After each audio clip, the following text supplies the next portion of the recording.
right, welcome everyone. Once again, another week, another Natural Ones, joined as ever by, he's this way, Victor Gorchev. Hoi iedereen. And we have Alexander Macris here to talk about games, game design, all of the good stuff that people want to hear about, talking about you. Creator of ACKS and Ascension. It's Ascension, right? Ascendant, sorry. This is off to a great start. But thank you so much for spending some time with us to talk about games. It means a lot to us and the audience as well. So I guess we'll just dive into it right now. All right, awesome. Glad to be here. Yeah, I want to know a little bit about you because I'll be honest, I don't own Adventure Conqueror King. It's been on my list to get, but then the moment I was going to pull the trigger on finally like getting the books, I heard you were going to be doing a Kickstarter soon. Right. And so I was like, and everyone was saying like, you should just hold off and wait for the second version. So I guess what I'm always interested when I'm talking to other designers, like what was your entry point into the hobby? Yeah, sure.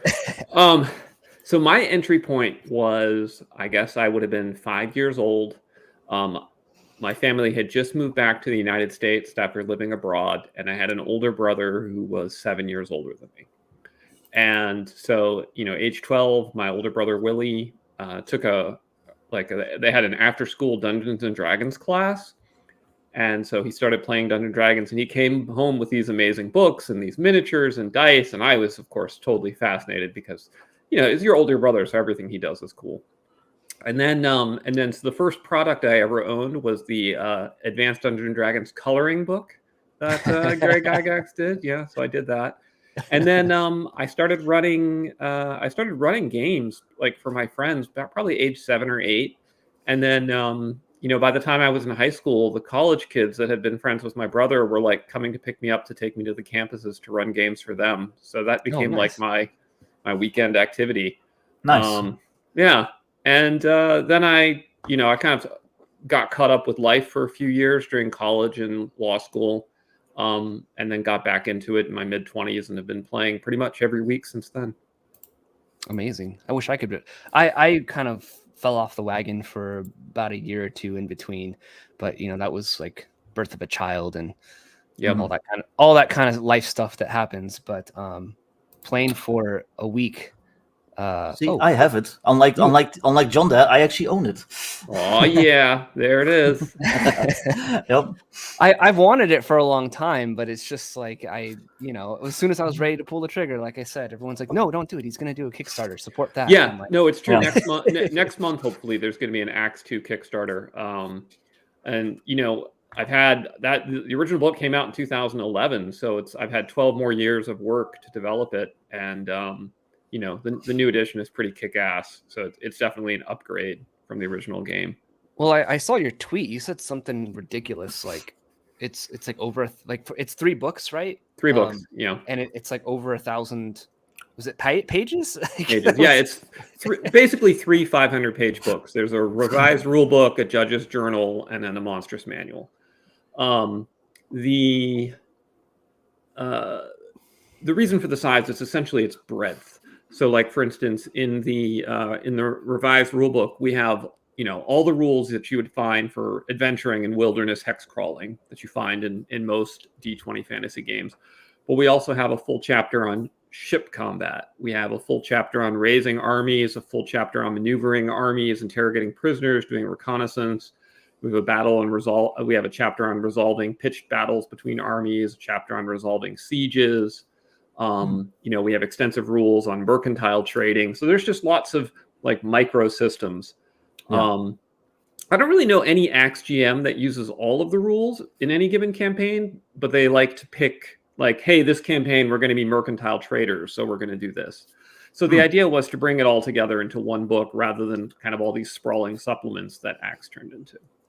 Yeah, I have 10 different PDFs, I think. Yeah. So yeah.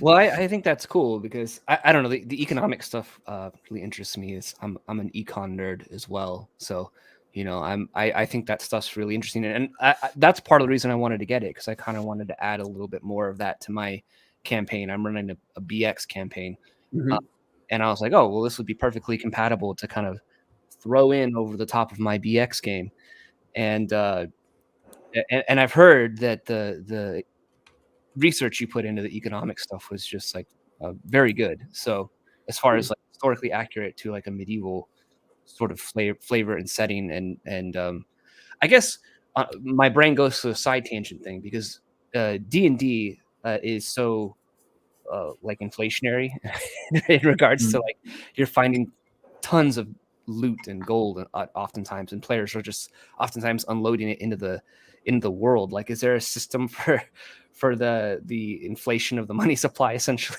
in the game? My econ nerdy brain goes there. That's such a great question. So so ACKS actually suggests, and the default campaign is late antiquity rather than the Middle Ages, because you have vastly more coin in circulation during that era. And I've actually calculated how much coin there is in the world and how much the emperor has and how much is in the bank vaults. There's a complete, I don't know if you've ever seen the circular flow that Edward Cantillon originally created for, economics. So I have a complete circular flow for the ACKS economy. And what it turns out is that adventurers aren't as inflationary as we think they are, because the treasure hoards, while they're large for, an individual coming back to town with a treasure hoard, they're really nothing compared to what someone like Julius Caesar did, or Alexander the Great did when he captured, 600 talents of gold from Persepolis, or when Julius Caesar brought 2 million slaves for sale in the Roman markets. A dragon hoard has the biggest dragon hoard I think I've ever seen in a module published was like 1 million gold pieces, right? Which works out to, 50 talents of gold. Like, it's a lot of gold, but yeah. So the inflation issue turned out to not be too bad once I really delved into it. I guess it could improve like a local economy if you got like a town near like some ruins and stuff, and you find like treasures and you put all that into that town. That town would prosper probably, and it would like but yeah, it's not going to really do anything for like whatever the fantasy version is of Caesar. Exactly. Exactly. Yeah. The funny thing about the economics is that the economics was entirely an outgrowth of the military side. Like, what I wanted was to have players be able to go adventurer, conqueror, king, and there'd be mass battles. But in order to do the mass battles, I had to say, well, how big an army could you support? And how far could the army march? And how much food could it buy? And so I ended up having to simulate everything just so that I could get the mass combat system to work how I wanted. And then I was kind of like horrified to find out almost nobody actually did the mass combat, but they really liked the economic system. Like, no, you're playing it wrong. That's funny though. I was just thinking of the economics thing, because I think in AD&D, I remember reading in either the player's handbook or the Dungeon Master's Guide how Gary kind of assumes this inflationary thing, but I don't think he probably did as much. He didn't calculate how much coinage was in the world, probably like you were. He just assumed like, oh, they're bringing like 10,000 coins, 10,000 GP into town. That's probably not. That's probably inflationary, but well, like sorry, go ahead. Oh, no, please. No, well, like you kind of hinted at, since you said it more in a late antiquity kind of era, you've got empires, you've got like massive like armies and stuff. The D&D default setting kind of assumes like it's like almost like more post-apocalypse. There's probably not really like, you might have like the odd kingdom or two, but you're not really going to have like giant like empires like Alexander the Great running around. So that's right. A completely different economic system. That's right. Yeah. And if you actually sit down and you use the ACKS demographics and economics, you discover that Greyhawk is really like this very underpopulated world. It's quite empty. Same with Lord of the Rings, actually. By the way, is my face frozen to you guys? Yeah. You're a little frozen. It's not a terribly awkward face, so it's not. Oh, there we go. Okay, I'm back. Yeah. Okay. We had a question here. I know the answer to it, but for Ryan Hevelfinger's question here, ACKS is a BX clone, right? But obviously, from what you've talked about, It's a lot more than that. Yeah, it started as a BX clone. So ACKS literally started out of me running a 2008 campaign using the BX rules, which I think were some of the finest made rules ever published. And then I just kept kind of extrapolating and adding on this and adding on that, and I bet I could do this. And so now, I mean, BX was 128 pages and ACKS is 1,500 pages. So it's sort of like there's the same kernel of the operating system, but it's a very different game. Yeah.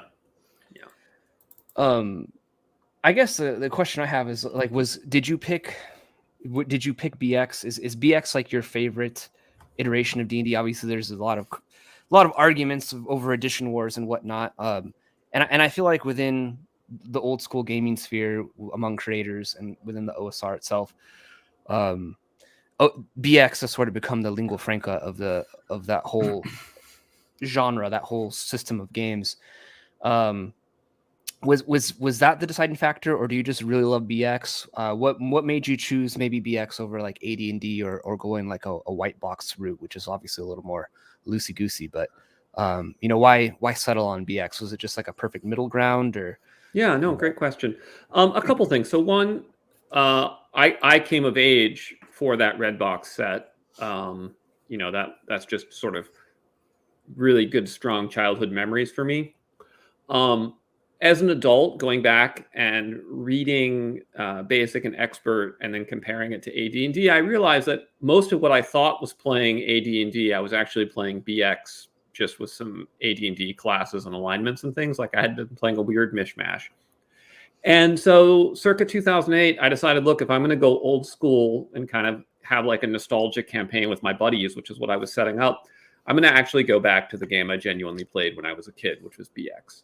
And so that was how I settled on it. And I think there's probably a lot of like 40-something dudes that ended up in the same place, and that's how it ended up as a lingua franca for the hobby. But that was it for me. The OSR was really nascent when I started my Iron Empire campaign, and then ACKS itself didn't come out till like 3 years later. So, but no regrets. Like if I went back and had to make the choice again, I would still pick BX. I think it's the best chassis. I love BX. Obviously, my channel name and moniker, whatever, is derived from that edition. I think it's a great introductory game, and it scales well up into the higher tiers of play. For sure.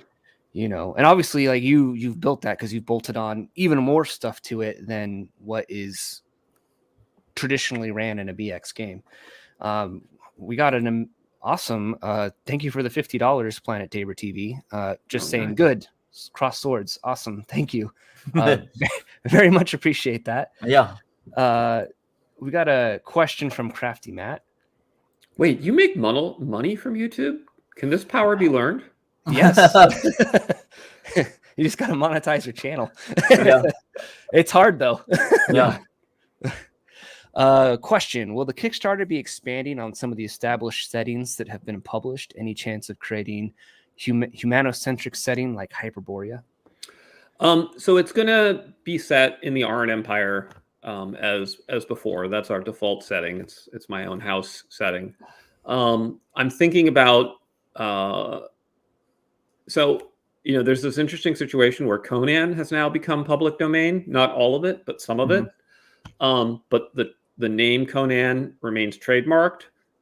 So how do you use that? But I think ACKS could very easily be adapted to do Hyboria. And so one of the things I've thought about is, since the Age of Hyboria essay and most of the early Conan stories are now public domain, I might be able to build a source book for that, which I think would be pretty cool. Oh, that'd be awesome. I'd pick that up in a heartbeat. And Crafty would be all about that because he's big on Conan. So yeah, me too. I mean, I don't know if you remember like those paperback books. It was like Conan the Conqueror, Conan the Adventurer. I mean, that's literally where I got the name. So, well, that whole setting is basically just kind of like a reskinned antiquity. Like the Aquilonians are the Romans, the Stygians are like the Egyptians, like stuff like that. So it still works pretty well if that's what the game is like. The basis of the game is already.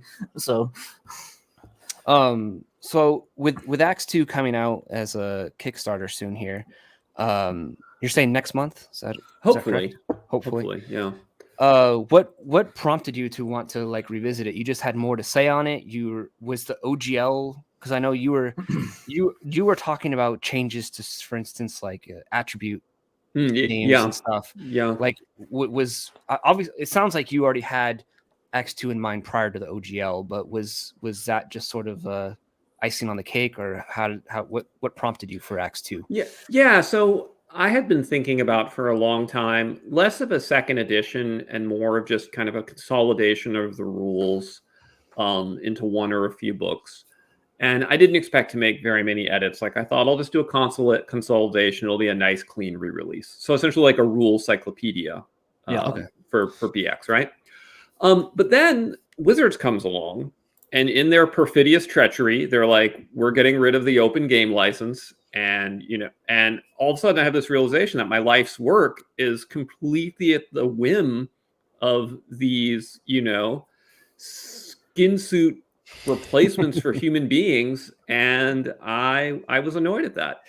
So I said, well, I'm just going to get off the OGL. I don't care how much work I have to do. I don't care how much I have to rewrite. I'm going to get off of the OGL.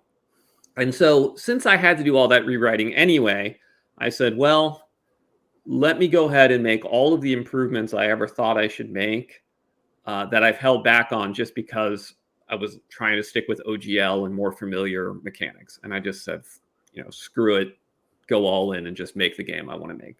So that's how it happened. And then after I realized how big a meal I had tried to chew at once, I deeply regretted it. Yeah. It's kind of an ongoing hell, but Well, 3 500-page books. I mean, that's a lot. That's a lot of content. It's a lot. Yeah. I mean, that's amazing. That's a lot of that puts.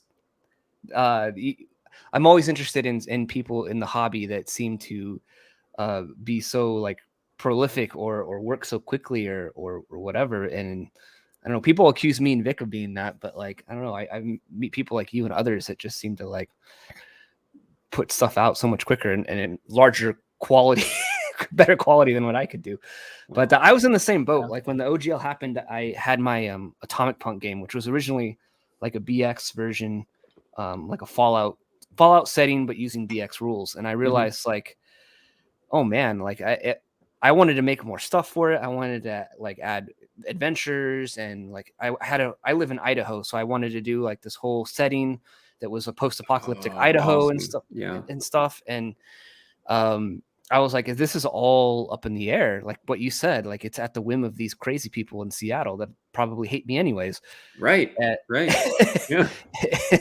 So then I totally took it off the OGL. I changed attribute names and put it on 2D10. I did all kinds of weird, crazy stuff to make it the game that I kind of originally wanted it to be. So I totally feel that sort of when that happened, I felt the same sort of threat to my work where it was right. Exactly. It's a really uncomfortable feeling. It's Well, it sucked for me because literally a month before the whole OGL thing happened, I had just done a successful Kickstarter for my 5th edition book, and then a month later the whole OGL thing happened, and like I wasn't sure if I was going to be able to finish it or anything. It was like a pretty scary time. So yeah.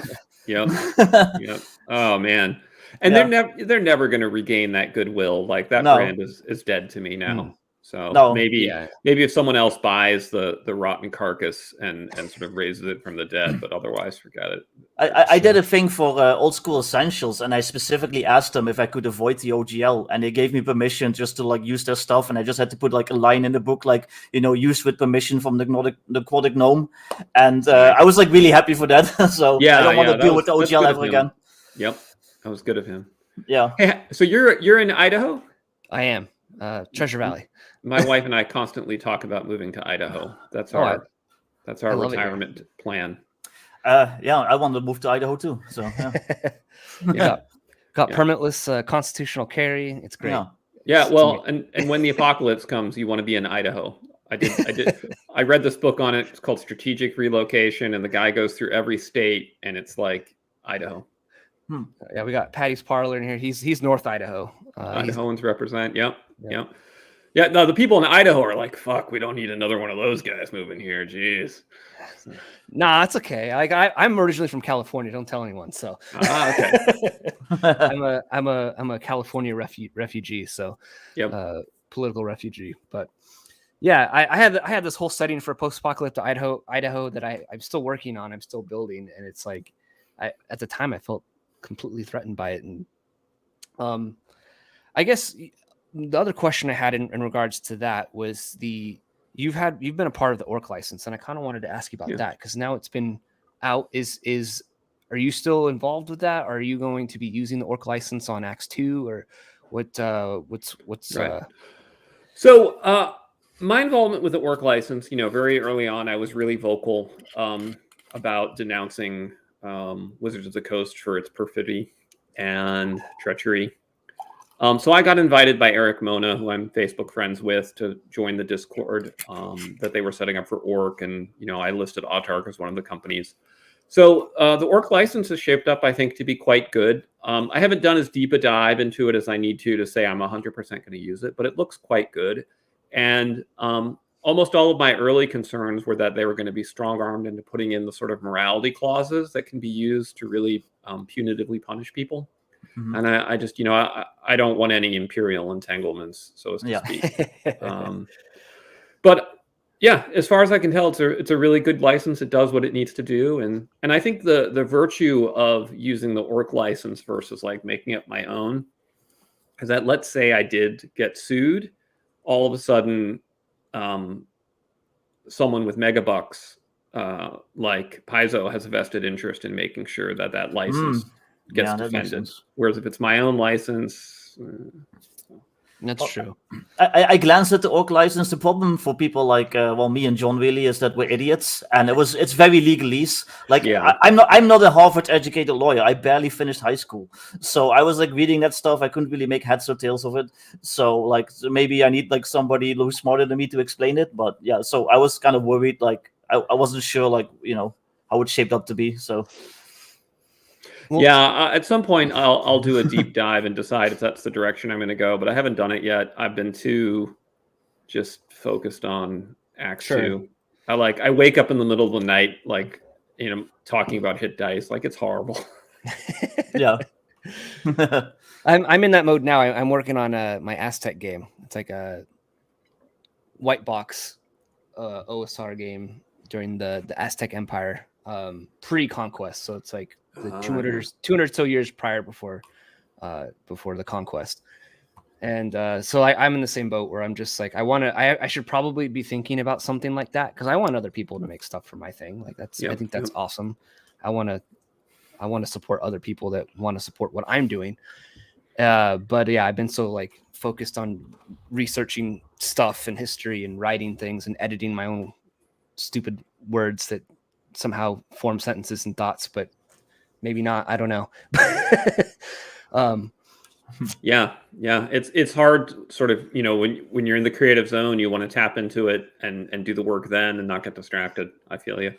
Hey, in your Atomic Punk game, do you have vehicle combat? I do. I made some pretty simple vehicle combat, because some people, when I was initially working on it, some people were like, well, you like Fallout, and there's not really vehicles in Fallout, but what if I want to do Mad Max? And so I was like, oh, I can throw that in there. I can figure something out. So that's what I did. It's pretty simple, but it's not anything to write home about, but it'll get the job done, I'll say. Yeah, I always thought that was really weird that Fallout had no vehicles, because I love the Mad Max post-apocalyptic vibe, and I think that was a result of just limitations in the engine, and the first Fallout from 97. It's the isometric stuff. You actually had a vehicle in the second one, but it's basically just to cross the map. It just makes you cross the map faster. But yep. But yeah. Yep. Ah, man, the old isometric Fallout. Geez. Yeah. Oh, I'm still a huge fan. I've been playing that stuff since the demo came out in 96. So yeah. Oh really? Oh wow. Yeah. For me, it's XCOM is the game I always go back to. XCOM UFO also Defense. I still play Fallout 1. I like the Bethesda Fallouts. They're okay. I mean, I reference those a little bit in Atomic Punk as well, but I don't know. Fallout 1 was and Baldur's Gate 1 and those kinds of games were very formative for me in my early childhood. being like, I just remember being like 12 and going to Kmart where when they still sold CD-ROMs and stuff like that with my mom, and like seeing the Baldur's Gate or the Fallout disc there. Like, can I get that? And my mom would be like, I don't know what it is. Sure, you can have it. Ironically, I wasn't allowed to play D&D as a kid because I grew up in a very like evangelical home. So the irony of my mom letting me buy Baldur's Gate and play that was just funny. Yeah. got around it a little bit. We had one friend when I was in high school that wasn't allowed to play Dungeons and Dragons, and so instead we played Cyberpunk, and we were way more depraved in Cyberpunk than we ever would have been in Dungeons and Dragons. D&D is wholesome compared to Cyberpunk. Completely, but the parents, they were just, it's like you said, they were evangelicals. They didn't want the association with witchcraft. And so it was like, all right, well, we're going to hire the Yakuza assassins, and then we'll nerve gas these guys. Luckily, I never had to really deal with that stuff here in the Netherlands. Wasn't really like the satanic panic wasn't really a thing here. So, whereas in like D&D, it's just like, I just want to kill the dragon and take his gold. Like, it's pretty exactly. Exactly. I'm not nerve gassing like innocent people in a nightclub or something like that. Well, you can if you buy my books. Well, that's true. If you buy my modern rules for D&D for 5th edition and for BX, you can do that. So, I mean, why would you not want to do that? Yeah, pretty much. Yeah. Actually, the last time I ran Cyberpunk, I ended the campaign prematurely because my players were just went way too dark for my comfort level, and I have a pretty broad comfort level. Yeah, but like, I introduced them, like there's this genocidal AI that was trying to kill humanity, and I'm like setting up the long-term antagonist, and they're like, this is great, we can team up with him. And so the campaign ended because there was like this AI conference where the last of the scientists that possibly could develop the software to stop the AIs from taking over were like gathering, and they nerve gassed the conference and killed all the scientists. And I'm like, all right, we're done. Humanity is obliterated. Well, the AI wins. Good game. Yeah. What's in it for you guys? Yeah. You're still squishy, fleshy, humans too. So I know. And I asked them that, and they were like, well, it was inevitable, and this way we'll be killed last. Yeah. Well, it's inevitable now. You made it inevitable. Yeah, you made it inevitable. Talk about a self-fulfilling doom. So basically, they helped Wintermute. Okay. Yeah. Yeah. Exactly. Oh, here's a question from Crafty Matt for $2. Since we had Jeffro on a couple weeks ago. Question: does ACKS handle strict timekeeping? Well, depends what you mean by strict timekeeping. So it does not require one-to-one play in the way that the BroSR does one-to-one play. It certainly can support it. My general take on strict timekeeping is as follows. The cardinal rule is that the progression of time has to advance at the same rate for all of the players. So, for instance, if we were sitting down together, it would be totally unfair if, Jim Bob's character gets to take 3 days of actions and I only get to take 1 day of action, right? And everyone, like nobody would ever say like, oh, go ahead and take 3 turns while Jim only gets 1 turn, right? Nobody would think that. But then when you get groups spread out between sessions, then all of a sudden the time record becomes really important. But if you just have one group and you're playing in a regular weekly session, then I think you should be able to fast forward or slow down time however is appropriate. So with my group currently, if they stop in the dungeon, they just stop in the dungeon and we freeze frame there. If they head back to town and they want to spend a month chilling out in town, then we just advance a month and just keep rolling with it. So for me, the way I play is strict timekeeping, but at a variable rate of speed. Okay, so a little more. I mean, that's how I've ran most of my games. Like, I think the one-to-one time thing is really cool, and I learned a lot talking to Jeffro in that last interview a couple weeks ago. But I do see how it would be the things you would reap and benefit from it would diminish the fewer players you have, and absolutely be more valuable the more players that you have, more groups that you have. So I think timekeeping is incredibly important. I mean, BX doesn't have the one-to-one suggestion in its rules, I don't recall, but I mean, it's still in there that like you should keep track of time. Like you're already keeping track of time of torches and all these other things. It's important. So yep. Let's see here. We got Diversity and Dragons here. Good guy.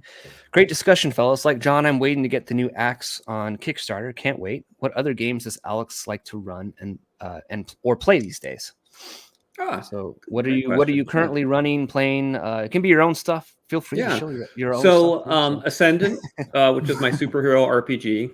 My home group here has been playing Ascendant. We're on about session 70 of that campaign. Oh wow. Awesome. So that's been really, really fun because we started as street heroes and we've now advanced to become like national level heroes. Nice. Let's see. Prior to that, one of my buddies ran 5th edition, so I played in the 5th edition campaign. And then prior to that, I ran Lord of the Rings ACKS, Lotrax, which was an adaptation of ACKS to be set during the early Third Age. And then prior to that, I ran a modified version of R. Telsorian's Mekton, adapted for Robotech. So awesome. I like to kind of, I guess always kind of jury rig stuff. I think that's really fun. Kind of mash it together. So it's like we're doing Robotech, but we're not using the Robotech rules. We're going to use the Mekton rules. And they're like, but now you have to reinvent all of the mecha. Yes. Well, that's basically what GURPS used to be. It's like, it's this game, but now it's GURPS. Like, okay. Yeah, totally. Right, exactly. Right, exactly. I like that kind of stuff. I like dipping in all kinds of different stuff. I like seeing, when I talk to people, a mix of like sci-fi and fantasy and stuff like that. I mean, I love fantasy, but I also love, like, Classic Traveler is one of my favorite. I talk about it all the time. Such a great game. That's like my favorite game of all time. Max from Legion of Myth has his Earth Dawn, and everyone has to drink when he talks about Earth Dawn. I should probably have something for Classic Traveler because I talk about it all the time. But I love seeing like different, especially in designers, like different influences and different things that they like. I'd like to talk about Ascendant a little bit because I'm into superheroes as well. I've not really ran a superhero game. I have, for instance, Palladium's Heroes Unlimited, which I've read through it and it's really cool. I just haven't ran it yet. Yeah. And I'm interested in your superhero game too. So like it's obviously, this is a different system. It's not a D20 BX under the hood type game. Obviously, no, it's its own unique thing. Right? It's its own unique thing. So Ascendant, there's sort of two components to it, right? There's the game mechanics, and then there's the game world, which kind of became its own thing with a comic book series. The Ascendant game was inspired by my two favorite 1980s superhero RPGs, which was Marvel, Phase Rip, and DC Heroes or Megs. And both of them were chart-based RPGs. Marvel was a little simpler. It had like, these color-coded system. And it had like these cool conditions where you could slam people and things like that if you got appropriate rolls.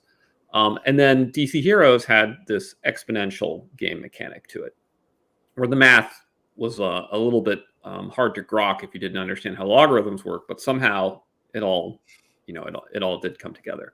So when I went back and reread DC Heroes, I noticed that the game wasn't actually fully logarithmic. It was only partly logarithmic. And so it hadn't taken in full advantage of the power of the logarithmic math that it could have. And so I got like this basically this crazy thought: what if I made a fully logarithmic game so that it was totally scale free? And then I said, and if I did that, by scale free, what I mean is that the ratios of attack and damage and everything at like 5 strength are the same versus at 10 versus at 15, so that you can simulate anything from a Death Star to a caveman. Yeah, and it always scales correctly. Okay. And then I thought to myself, what if I could also make it the case that the mathematics of the world actually completely simulated what the stats were saying? So for instance, if we say that in a logarithmic system, your fighting ability doubles with a 1-point difference, could we actually make the game work to where if I have a 1-point advantage over you, my fighting ability literally is better than you if you math it out? So that became like this crazy quest for me. And it took me a long time. But I did finally make it work. And then once I had that done, then it was like the full power of math opened up before me, and like the universe was at my beck and call, and I'm like simulating volcanoes and fungal infections and pandemics and bomb threats, nuclear weapons, everything. So Ascendant's is a 500-page game, and it's really broad. Like there's nothing it can't do. So I'm quite proud of it. I think in terms of mechanical ingenuity, it's the best game I've ever made. Nice. I've been interested in it, and I've been meaning to pick that one up too. And like I said, I have Heroes Unlimited, so it sounds like, because like Heroes Unlimited and the Palladium system tries to do like MDC, and like there's different damages. Right. So but to me it seems, I mean, no offense to people that love Palladium, it does seem a little clunky to me. Right. Like, reading it, and it's not. Some stuff just doesn't make sense, Right. But what you're saying is because of the math you're using, like it will scale pretty smoothly. Very smoothly. To go from like I'm like a Batman or Daredevil type character to like Superman. Yep. Okay. Yep. Nice. It'll scale completely. In fact, the math is so tight that at one point I got approached by a guy who was a submarine officer for the U.S. Navy. And he's like, "Hey man, how did you come up with the depth ratios that you had for how far the ballistic submarines could dive?"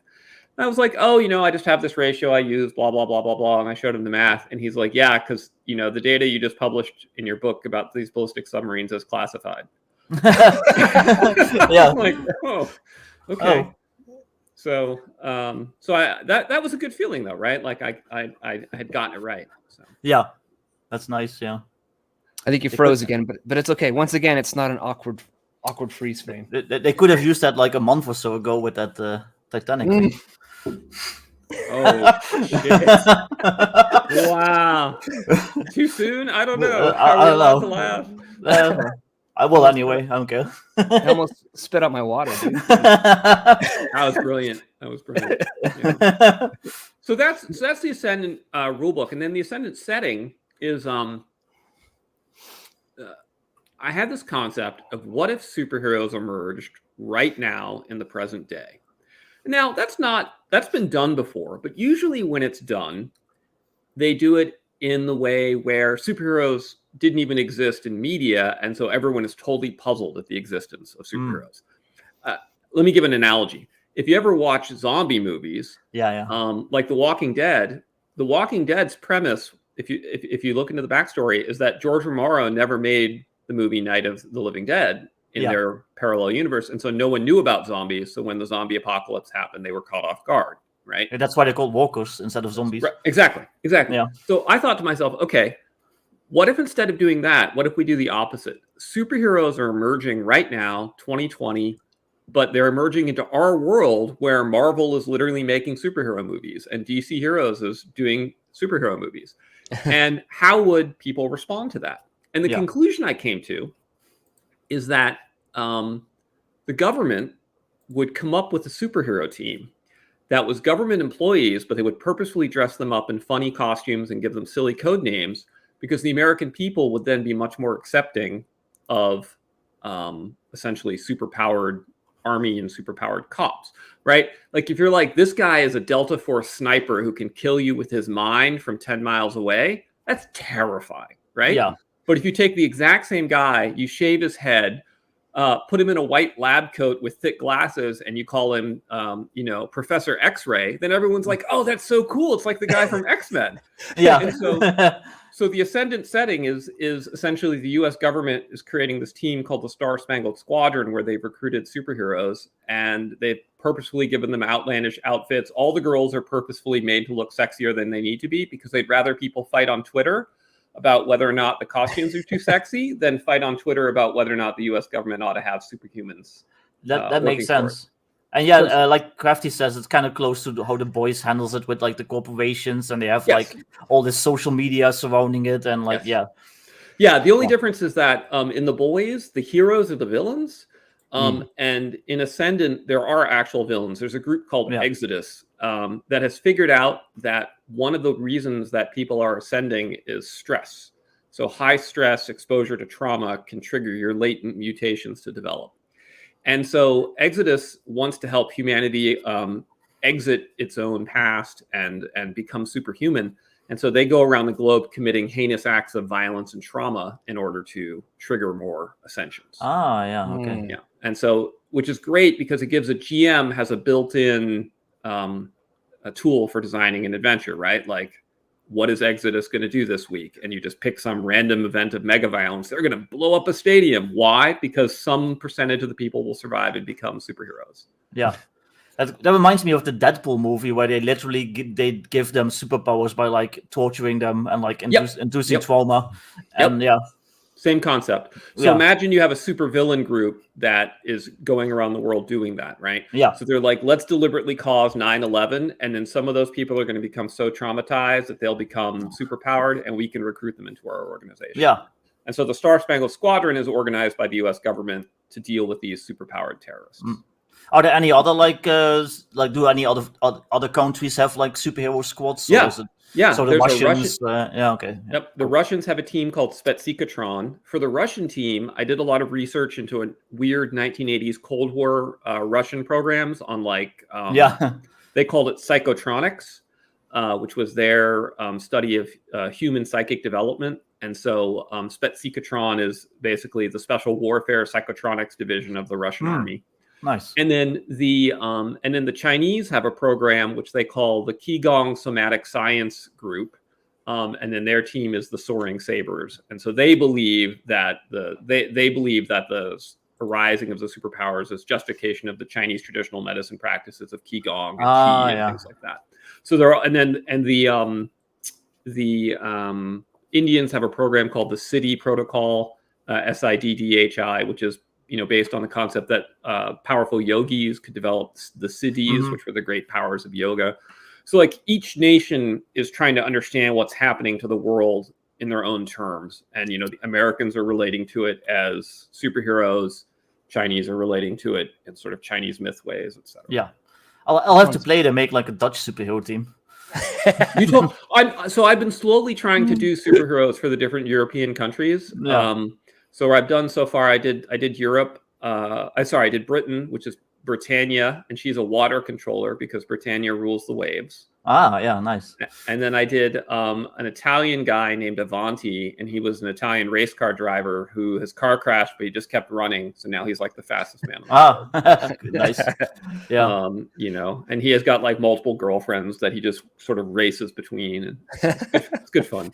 He's very Italian. You need a Dutch hero who like he can just turn his feet like really solid, and he just like kicks people with him, and he's called the Clogger or something. Like,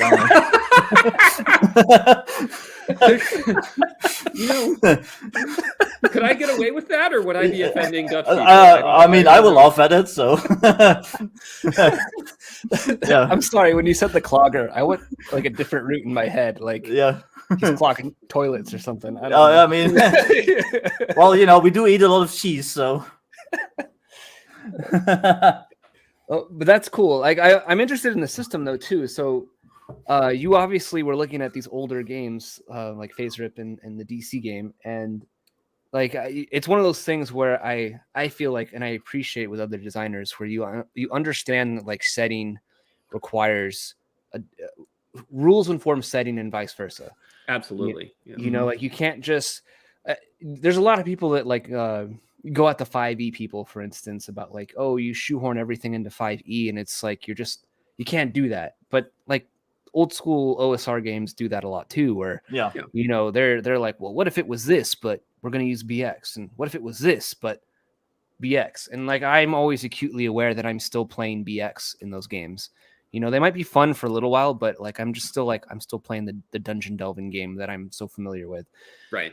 So I appreciate when I see other creators that are able to that understand that, like, no, for this I mean, it sounds like you agree, but like for this, like it needs to be something different. And if I have to build something from the ground up, then so be it. Yeah, for sure. Yeah, I think you're spot on. So as a designer, and I'm sure you can empathize with this, right? The most crushing feeling is when you put your heart and soul into a book, and you go and then you read the reviews, and it's like 4 paragraphs on the lore and the beautiful cover and the beautiful interior artwork, and virtually no one talks about any of the innovative mechanics. Right? Like they're just mechanics are often deeply underappreciated, and most people are playing broken games and don't really know it and don't understand why their gaming isn't satisfying the itch they're trying to scratch the way they want it to. And I don't know what one really does about that. I think like it just takes a certain mindset to appreciate game mechanics and to want to be into them.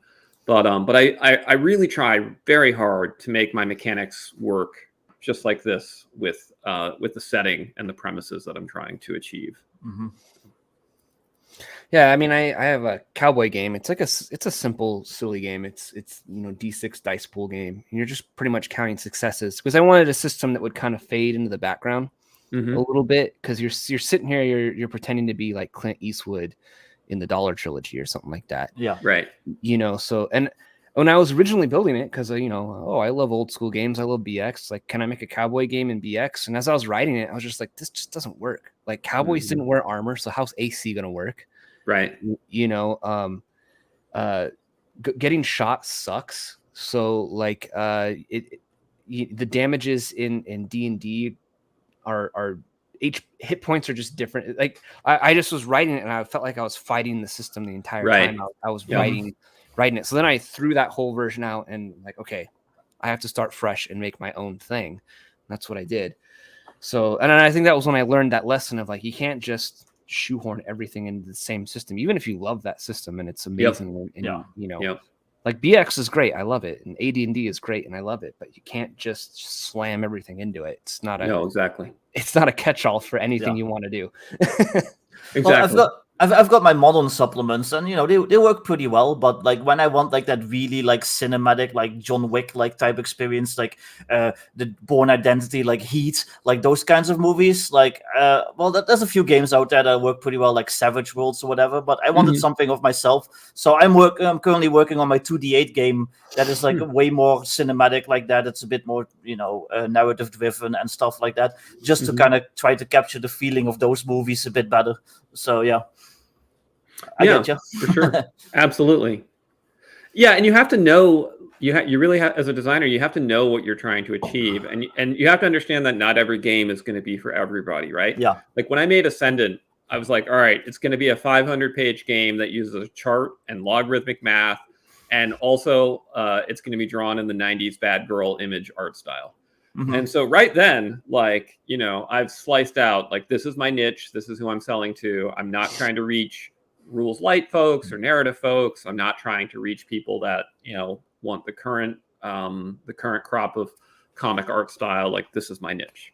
Yeah. And so. Yeah, well, when I made my cowboy game, Cow Punchers, people are like, wait, is it Weird West? And I was like, no, it's not Weird West. You're just a cowboy. And you get in gunfights and wrangle cattle and stuff like that. I agree, Blackbush. But I was like, no, it's just, that's what it is. And everyone's like, oh, you're going to limit your audience. I'm like, I don't care. It's what I want. Like, I want, right, exactly. There's so many other like wild Weird West games out there, and there's not much.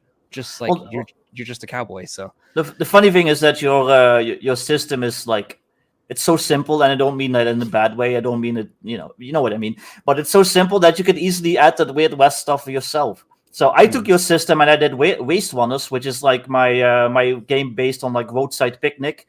It's like reality breaks in part of Europe, and like the runners, they go out and like they find artifacts and stuff like that. So I added weird stuff. It's still the same Cow Puncher system, but I added mutants. I added like all sorts of like weird stuff, and yeah, like you could easily do that and just make your own like Weird West game if you want. So. Yeah, nobody's stopping you, basically. People kept telling me like I need to do it. I'm like, no, I don't like it, so I'm not going to do it. You do it. Yeah, exactly. I got some questions here from chat that I should want to get through here. We got an ACKS II question here from Shark. He says, question, Alex, in ACKS II, are the rules that simulate the Roman legion's machine-like formation, rank rotation tactic? Are there rules, for doing that? Thinking of how Agricula's legion rotated continuously against Boudica. Boudica, yeah. Boudica, yeah. No, there's not. So there's, from what I've read among military historians, there's a lot of disagreement about how the Romans fought. And in general, a lot of disagreement about how ancient battles as a whole were fought. And, was it in a shield press? How often did the lines actually inflict casualties on each other? Things like that. The approach I ended up going with assumes that when you imagine, most of the fighting is with spear, that essentially the lines don't actually hit too often. They kind of come really close to each other, and then they kind of poke at each other. And then occasionally they rush forward and get pushed back, and they're mostly poking at each other. And then if you start to get wounded or you get tired, you kind of step back. Someone else can push forward if you're using a manipular formation. And so the battles tend to be very much, the two lines are here, they're slowly getting attrited, and then you have suddenly a break on one side or the other. And that was how I simulated it. So the level of simulation does not go down to the granularity of the individual soldiers rotating within the lines, but you do get kind of an assumption that that's happening because the number of attacks you get is equal to the frontage of your unit, but the number of hit points you have is equal to the depth of your unit. Oh, okay. Nice. I was wondering about because I don't have Adventure Conqueror King yet, but how mass combat works. Is it kind of like is it more for instance, like I have Rule Cyclopedia and the War Machine engine, right. While really interesting, is everything is reduced down to a single roll. Like you calculate everything out, do one roll. What's the outcome of the battle, pretty much?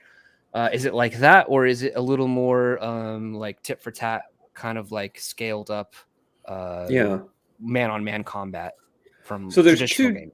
Two different systems, actually. So there's the system that was Domains at War campaigns, and then the system that's in Domains at War battles. The Domains at War battle system is a full-on miniature war game. You play it on a battle map. You're pushing counters or miniatures around the battle map. You're doing maneuvers. And then, so similar to De Bellis Antiquitatis, Command and Colors, any of those type of games. But all of the game mechanics are derived from the ACKS game mechanics, and everything just flows right into it. So you can take your player character, make him a commander of a unit, or make him a champion of a unit. Okay, so that's ACKS battles. Then for the more abstract system, which is the campaign combat system, what we do is we use the battle ratings that we calculated for Domains at War battles, and we kind of bring those down to a more abstract way. And instead of pushing units around a map, you're just basically saying, like, this is my left flank, this is my middle flank, this is my right flank. The other guy is doing the same thing. You're kind of maneuvering this very limited scope. You could do it on a piece of scratch paper. But you're still making attack throws. You're still inflicting casualties. There's still morale rolls. So it's very, very D&D reminiscent.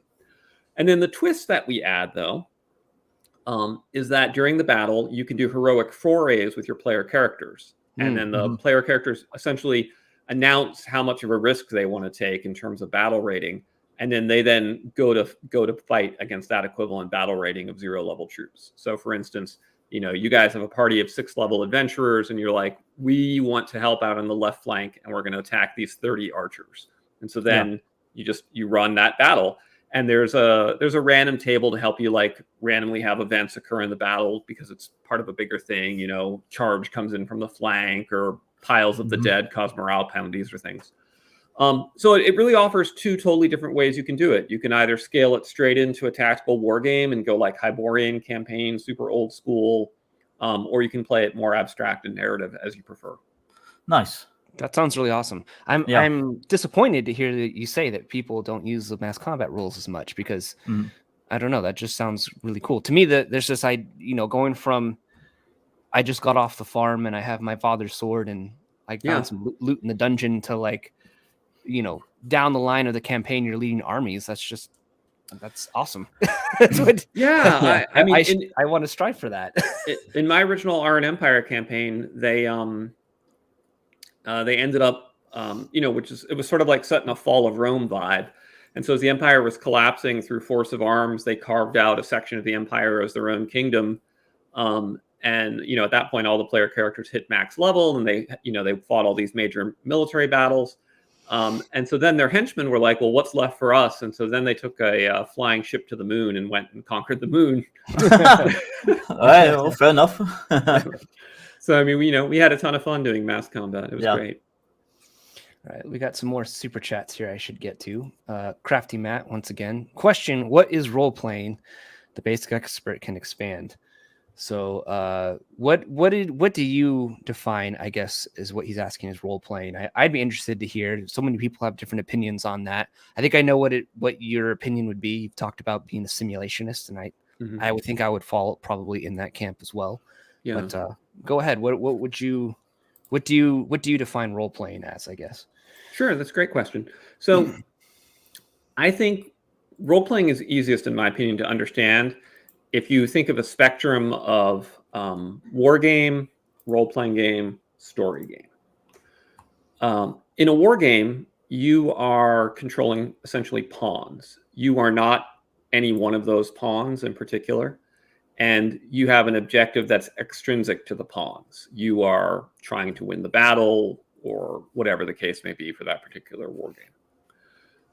Then in a story game, you have an individual character that you're controlling, but you are also not that character. You are in some way the author of that character's life, and you have authorial and directorial control over him, but you aren't him. And the classic example are the sort of story games where they reward you for thinking up creative bad things to happen to your character. Like, it would be really dramatically exciting if my character's car broke down outside this haunted house, so I'm going to have that happen and get 2 fudge points for it or whatever. And when you think about that, that's very strange, because in real life, no one ever says, boy, I wish my car would break down so I could have to go into a haunted house, right? So it's taking you out of the character and into the role of an author. So a role-playing game, in my opinion, is the game that's in between those two. It is the game where you have the specific stance of a character or characters. Your goals are the goals of that character or character, and that's your interface with the world. You don't have any authorial power. You might have wargame type control of units, but only if your character in the world has them. And the wargame itself should be designed to reflect that. And that to me is role-playing games. So if you look at Forge theory, the famous GNS theory that destroyed gaming, they argue that what I've described doesn't matter. They call it stance, and they say stance is irrelevant to whether you're a role-playing game. Director stance, author stance, pawn stance, actor stance. They say it doesn't matter. I think that was a grievous mistake, and they've completely confounded 3 different genres by doing that. And so that theory from the get-go was wrong and led to bad design outcomes. Yeah, I think I would agree. I think some people are sticklers. Like, I've seen the conversation evolve into like, I need you to be talking in first person. Vik likes third person. I don't really care at my table as long as you're like engaging with the game and you're doing the things that you think your character would do and making those kinds of decisions. Yeah. I'm not a stickler about it. So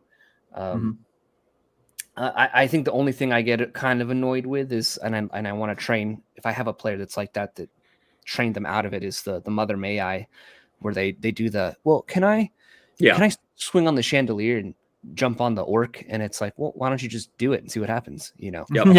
I agree. Mother May I is annoying. That's my only gripe. But other than that, like, however you engage, if Vik is over here role playing in third person and you're role playing in first person, I'm running the game, and it doesn't break the game for me. I don't care. Yeah. So my take on role playing, I have this idea that the player is, he's speaking or whatever, and the character is his translator in the world. And there's this hilarious YouTube video of the world's worst translator, where he like goes to a drug deal and he's supposed to be the translator, and he just does a terrible job and ends up with everyone getting shot. And I use that video to show my players, okay, this is what charisma does in the game world. Yeah, you might be the best actor and the most glib and persuasive person around, and you just give the most wonderful soliloquy to the king. But if your character has charisma 3, he's going to translate that in the worst way you can possibly imagine. Likewise, if you're just like an introverted accountant with no people skills. Oh. Did we lose him? Yeah, I think so. Oh, there you go. Am I back? You're back. Okay, Okay. I'm back. So I was saying, so like if you're an introverted accountant with no people skills, but your character has charisma 18, and you just want to say, Mustafis the Bard says whatever is appropriate to the king to show respect. And you're like, okay, that's fine, right? Like, and I know some people get really upset about that. And they're like, no, that's not right. Mustafa should have to be able to be really charismatic in person if he's going to play a charismatic character or whatever. And I get why, because the acting is fun and it makes the table better. But I think that's unfair to people that want to be able to play high charisma characters without being actors themselves. For some reason, they only ever apply that to charisma and to a certain degree maybe intelligence, but they never apply that to any other stats. I don't have to be like really healthy to play like a character with 20 constitution, like so like or in AD&D how it says to have 18 strength, you got to be able to overhead press 180 pounds essentially. It's like I can't. My overhead press isn't quite there yet, so I guess I can't play an 18th strength character. Right, yeah.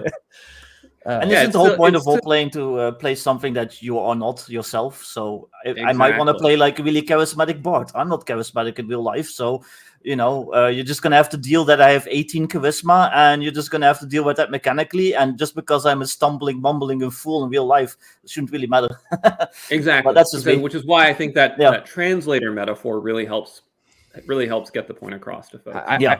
I like that. I like that analogy. That's really good. I'm probably going to use that to explain that to people that question that. So make sure you watch the world's worst translator video. It's hilarious. You'll find it on YouTube. It's so good. I'm going to look that up probably after the stream. Greg from from Chronicles Vary says, general design question here for $5. What was a system or element that really stumped you in game development in Ascendant or Adventure Conqueror King system? Something you got stuck on for days or weeks? Oh, yeah. So in Ascendant, it was attempting to have a physics-based simulation where the players didn't have to concern themselves with acceleration. And, acceleration is so key to every formula in physics with F equals ma, etc. But I knew the game could not be commercially successful if it was like, well, before Superman can fly, first he has to accelerate. Like, just dead on arrival. Can't be done. And that just literally took me weeks and weeks of number crunching and spreadsheets and reading different ways of modeling flight more simply. And what I finally worked out was the way to model it that in every phase of movement, Superman goes from 0 to Superman speed back to 0. And so every movement is actually a bell curve of acceleration and deceleration. And so then in order to be able to move X speed, you have to have enough force to be able to go there and then slow back down. And so that solved it. And so that was a really difficult challenge. Currently, I'm having a really difficult challenge in ACKS-II on the wandering monster tables for the wilderness, because I took the time to build a really robust set of mechanics for ecology to know how much food the monsters eat and things like that. But if you apply it realistically, essentially, your wandering monster table is like antelope, antelope, antelope, antelope, sheep, sheep, sheep, sheep, sheep, sheep, sheep, sheep, wolf, wolf, sheep, sheep, sheep, sheep, and then 0.1% dragon, which is really boring. Yeah. And so I've been trying to wrestle with how to create a system that will give exciting wilderness encounters, but will also pass the sniff test of it being a plausible world where there are in fact sheep for the dragon to eat, kind of thing. In ACKS-I, I think one of the flaws in ACKS-I is that the wilderness encounter table is really gonzo relative to the rest of the world. So you have this very detailed economic simulation, and you're like, oh, and by the way, a basilisk lives here. And you're like, So anyway, so that's my current struggle.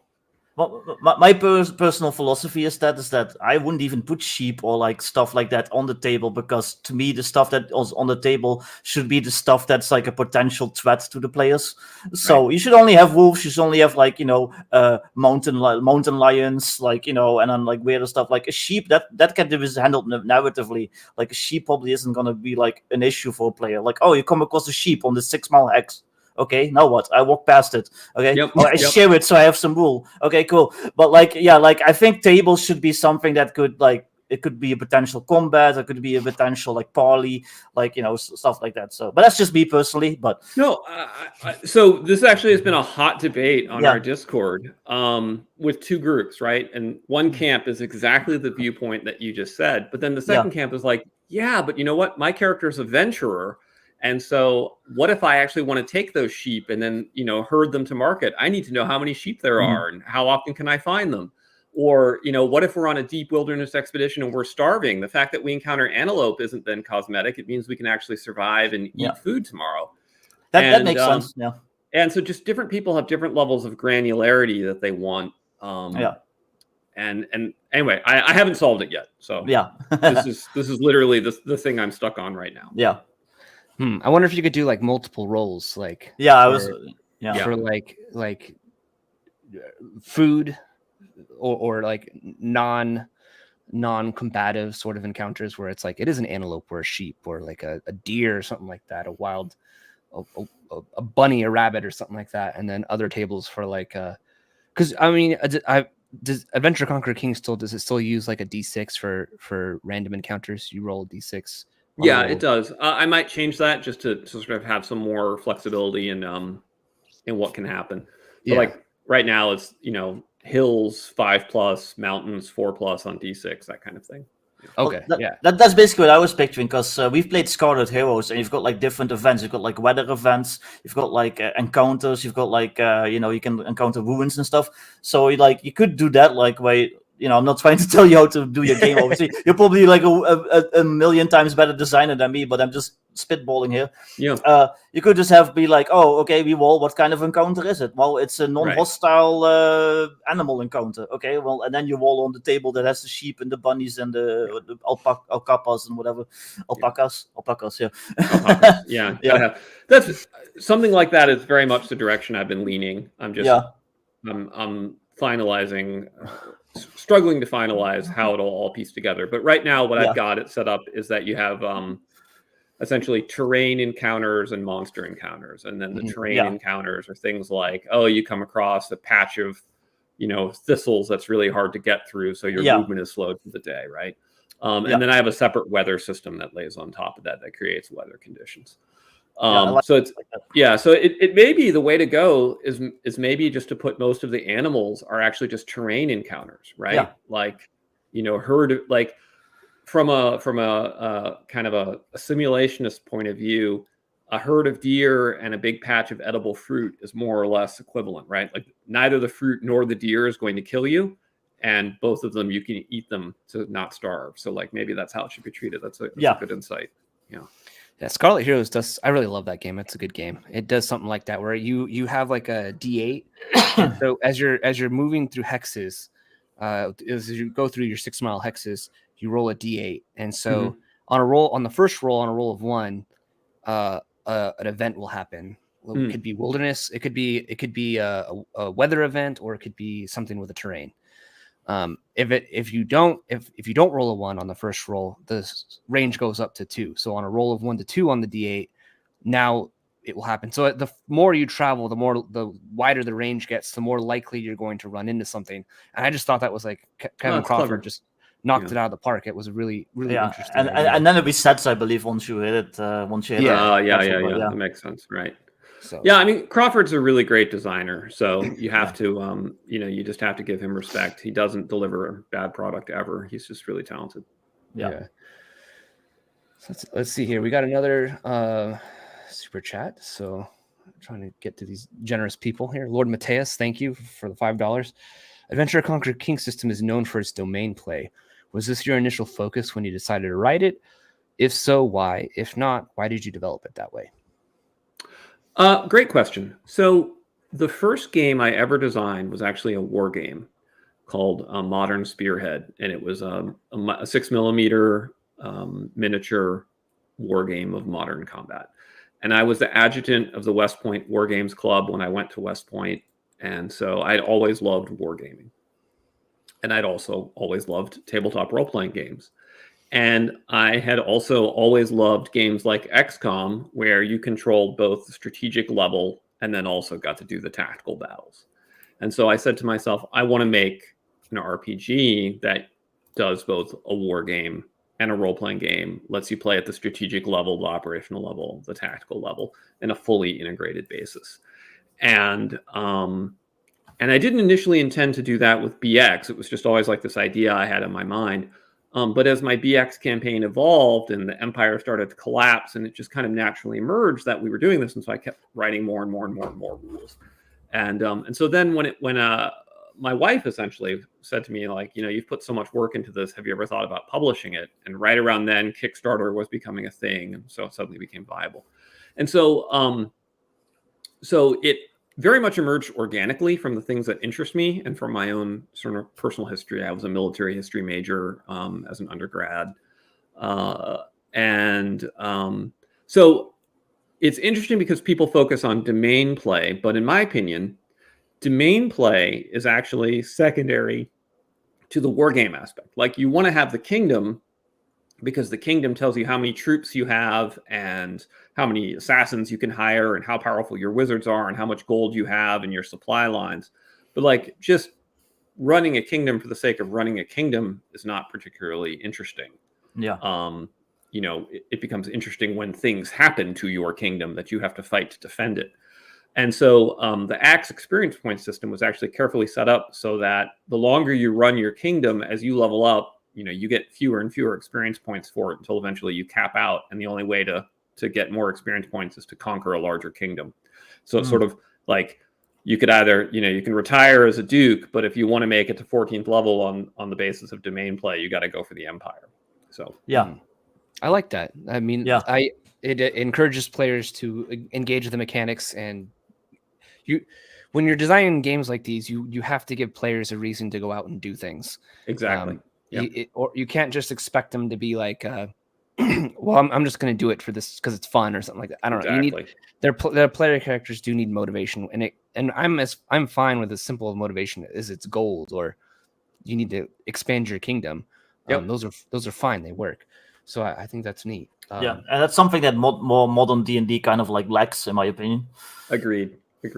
Yeah, I actually did a video about this, kind of ranting about it last week on my YouTube channel, where like there's this whole sort of push for very subjective awards nowadays for XP. And I think it's a terrible mistake, because if the XP award you get is just subjective based on the game master deciding, did you hit a milestone that he thinks is important or something? Yeah. Then you as the player, you're just incentivized not to play the game, but to play the GM. You want to do what he wants you to do so that you get the reward that only he can give you. And I think that is crippling of player agency. I think player agency requires that the players have objective rewards that they know they can accomplish by doing particular tasks, even if they're not the tasks that the GM wanted them to do. Like, the GM might say, wow, I really thought we were going to have a great battle, and actually you guys acted like bandits and snuck all the gold out, but they should get the XP. They got the gold out. It shouldn't be the GM's subjective preference.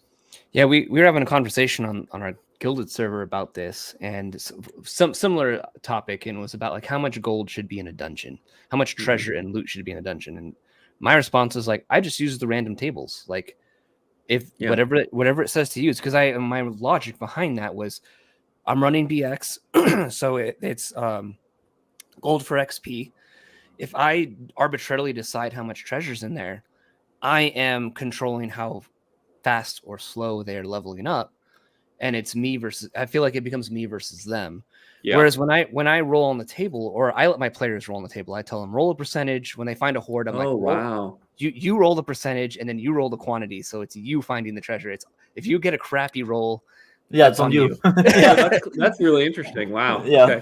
Okay. So when they do that, like it's them. It's 100% them versus the rules. And it's I can celebrate with them. Yay, you got like a massive hoard. Good on you guys. Or like, oh, I'm sorry, it was just a bunch of copper. So, wow. It also just makes you feel awesome when you do get a really good roll and you just make out like a bandit and you just like getting back to town with like a sack full of gold on your back and like, yeah, I can finally buy like a horse and some full plate and a better sword. Like, oh, this is awesome. Totally agree. Yeah, I do what you do for treasure. I do that with reaction rolls. So I have the players roll the reaction rolls with the creatures they encounter. And it's so funny because, you'll have the guy who's got charisma 18 and diplomacy and he's a bard. And then he just rolls up the 2d6 and gets snake eyes. And everyone at the table is like, well, I guess we're fighting. I hadn't thought about that with reaction rolls. I should try that. That's a fun idea too. Because I do like throwing some of that stuff in that normally I would do as a GM into the hands of the players. Because then again, it's on them. It's like, well, sorry, it's all copper. Sorry, you rolled snake eyes on that reaction roll. Yeah, and I think there's also similar value to like, even if you're rolling it, roll it in public, right? Like let them see the roll. Because otherwise, how do they know you're being honest, right? How do they know you're not fudging? And I think that can deprive their joy. Yeah. They know that they've conquered the rules and not like some arbitrary thing you set up. So exactly, like if they know they need a double 6 to charm this dragon because the dragon has no business believing the line of bullshit that they're selling, but they're like, boom, I rolled double 6s. That's great for them, and they don't feel like, oh, I bet Alex just fudged that so that we wouldn't all party wipe to the dragon. Yeah. We got Crafty Matt with his last question here. He says, "My last question. Many PCs treat GMs as a service provider. I use the GM theory of fun to refute this. How do you come up with the GM theory of fun? Or how did you come up with the GM theory? So by the GM theory of fun, does he mean the agency theory of fun that I talk about in Arbiter of Worlds? Probably. I know you've done a video on it as well. Yeah. It's not the GM's job to make sure everyone has fun. Yeah. So the way I came up with that was on psychological self-reflection, because in my early years, I did think it was my job to make sure everyone had fun. But as you grow up, you start to realize you're like, if Bob comes to the game and he's going through a divorce and his wife was just screaming at him, there's nothing I'm going to do that's necessarily going to make sure that Bob has fun. Like Bob might just be in a down mood and getting there and rolling some dice is the only escape he's going to get. And he's just going to have a little bit of a grumpy vibe, but that's okay, right? Because Bob's our friend. And so, or likewise, if I bend over backwards to make an amazing session, but when the players show up, they're distracted. One of them got drunk beforehand and he gets his character killed and then he's pissed. And it's like, okay. And so all this starts to weigh on me as I'm running for years and years. And as I mentioned, I was running for people much older than myself. I was like 14 and running for 21, 22, 23-year-olds. Yeah. And so they had like a lot more drama, real life shit.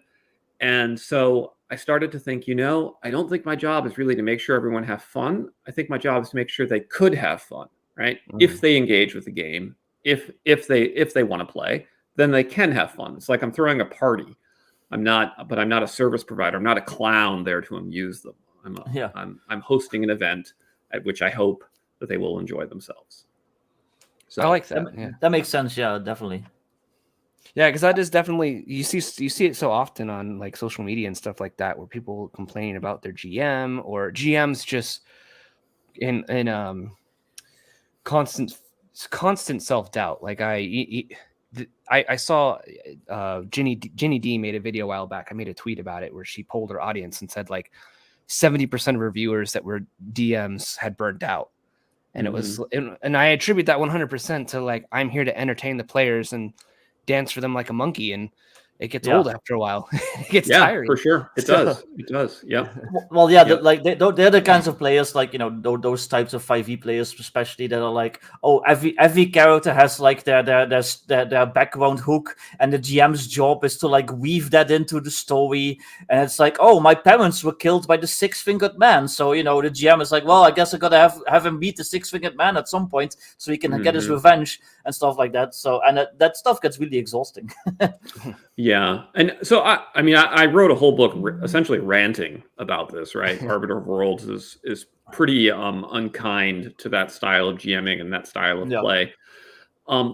My basic sense is that there are things that RPGs are really excellent at that are the essence of RPGs. And there are things that they are less excellent at.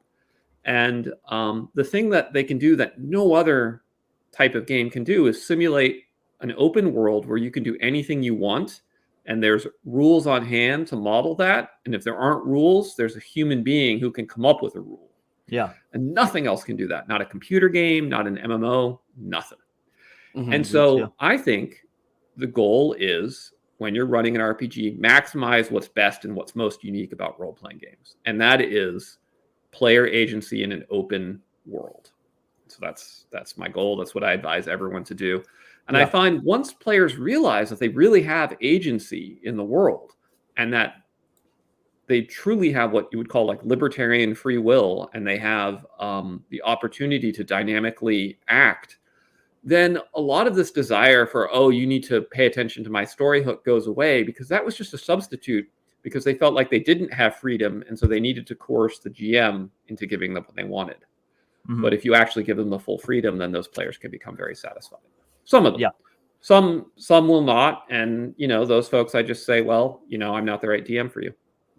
Yeah, I like giving players that much freedom. I did a video a while back looking at Strategos, which was a game that like Dave Arneson and a lot of those guys in that early wargaming group were looking at, that influenced ultimately D&D.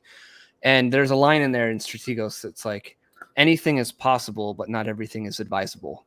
Yep. And it's a war game, so. But that it had role play elements where the players could like write letters to each other. It was used to train officers to be officers. So like, that's cool. You're essentially role playing being an officer. So like, if I had to write orders, I would write the orders as if this was a real battle, give it to whoever, and that would be sent off to the squadron over there. The referee would delay time in game for how much time he would think it would take for that order to get there, and then it would it would do it. And so I just thought that was interesting. Like everything is possible, but like it's not all advisable. And exactly. Yep. I used to run the very like heavy narrative game. We've talked about this a million times on this stream before, but and it just got so tiring. Like my last 5e game was the last time I did like this epic narrative game. And by the end of it, it was so anticlimactic, and I felt so drained, and I didn't want to DM like ever again.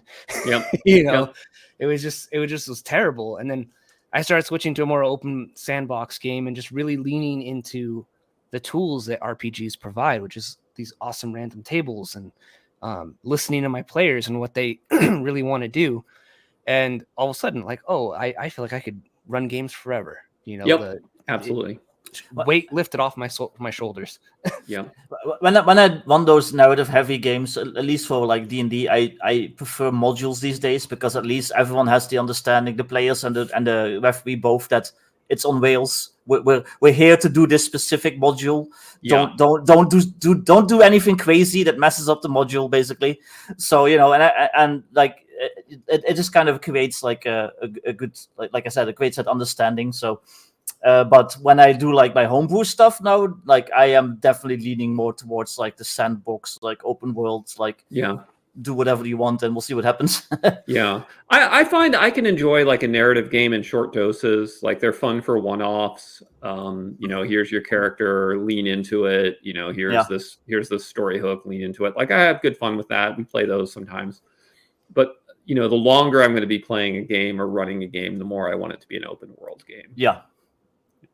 I sometimes start with a module and then I make it open world once the module's concluded and the characters are still around and they've got some seasoning, they've done some shit, they've defeated like this awesome villain, and now now what? It's like, well, the whole wide world is open for you now. Exactly. You saved the village. I mean, that's essentially how BX advises you do it, right? Like you have the starter dungeon and then the world opens up. They put B2 in the box. You ran that, which is it's itself like a sandbox. So it was like, it's such a gem, that adventure. I've run that adventure so many times.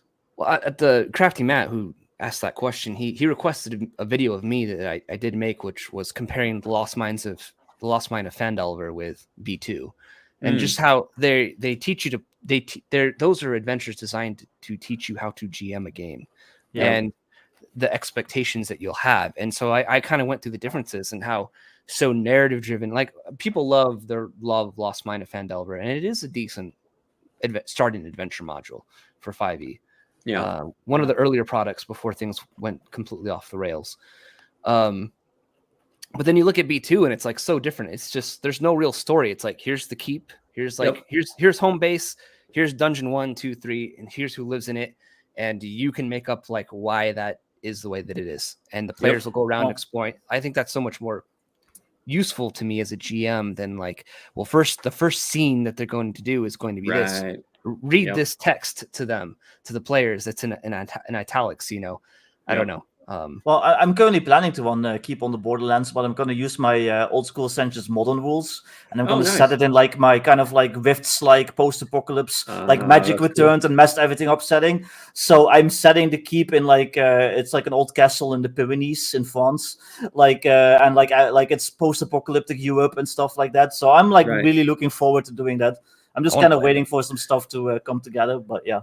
Oh man, you know, I've always been so Americentric in my thinking about the post-apocalypse. It never occurred to me that if you do post-apocalyptic Europe, you have castles. That's so cool. Exactly. It's just an old French castle in the Pyrenees. I don't have to change anything. It's still the keep on the Borderlands. I'm so jealous. You guys have castles in your post-apocalypse. Yeah, I live literally in walking distance of a castle, so yeah. Man, we have McDonald's in our post-apocalypse. I mean, I am usually very Americentric too with my post-apocalypse, just because that's the kind of movies and books and stuff I grew up with. Like everything is set in like, you know, bombed out America, or maybe Australia if you get Australia is a good alternative. And like, I don't know, the last few years I was like, well, everyone's been doing that. Nobody really explores Europe that much. Let's do post-apocalyptic Europe. Like, let's see what like Berlin completely bombed out is like. Right. And I know I'm aware that I like just messing up my own country. I love when like most of my settings that involve Europe or like an analogy of Europe, like the Netherlands is just like sunk beneath the ocean, or it's just like an awful swamp or something. I don't know why, but I just love messing up my own country. Well, I mean, this guy's doing the same, right? He's got Idaho. He's got his Idaho apocalypse. Yeah. It's fun trashing where you live in a game. I had one where it was just all folk people with little cloaks. So yeah. Oh, that's so great. Got another super chat here. Thank you, Brian James, supporter of the channel. Alexander, in Adventure Conqueror King system, do you have any rule modifications set up or recommendations for very technology levels like Bronze Age, Iron Age, Stone Age tech? That's a great question. So not in the core rules. I did address that in an Axioms article. Axioms is our monthly e-zine. In an Axioms article about arms and armor, and where I went through the striking power of various weapons and the effectiveness of armor in preventing those attacks. And what I found is that prior to the invention of the blast furnace, you don't have to work too hard to worry about the difference between bronze and iron. The best bronzes were about as good as the iron that was being used during that transitional period.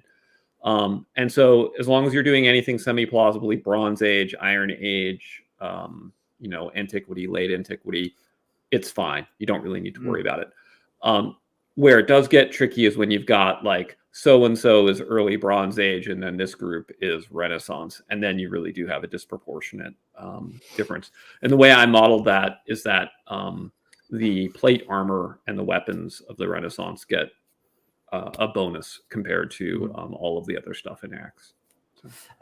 I wanted to run a game at one point. I never got around to it, but it was going to use like BX or something, and it was going to be kind of like 10,000 BC, like the mythical, like prehistory. Right. And what I was going to do is like flint and like obsidian was just like a normal weapon. Bronze was like a +1. Iron was the +2, and steel was the +3 weapon, which kind of plays into the whole riddle of steel, like you know, Conan vibe. So I thought that was like a nice, simple way to like handle that, but still have like that progression. Yeah. Brian, if you're not a subscriber to my Patreon, maybe hit me up after the show on Twitter, and I'll send you the article that I wrote. I think if you're interested in rules modifications for different technology levels, I think you'd probably dig the article, and I'm happy to send it to you. That's cool. Hit him up, Brian. Let's see. Patty, a while back, he had Patty's Parlor, good friend, fellow Idahoan, had a question, and I thought it was a good question, and I wanted to get to it. Question, and I always like asking this: would you rather see more people creating more content for fewer games? So, building more, maybe like adventure modules for like OSC or Adventure Conqueror King or anything like that, or more systems proliferating the market? That is such a good question. I guess I have 3 different answers for that.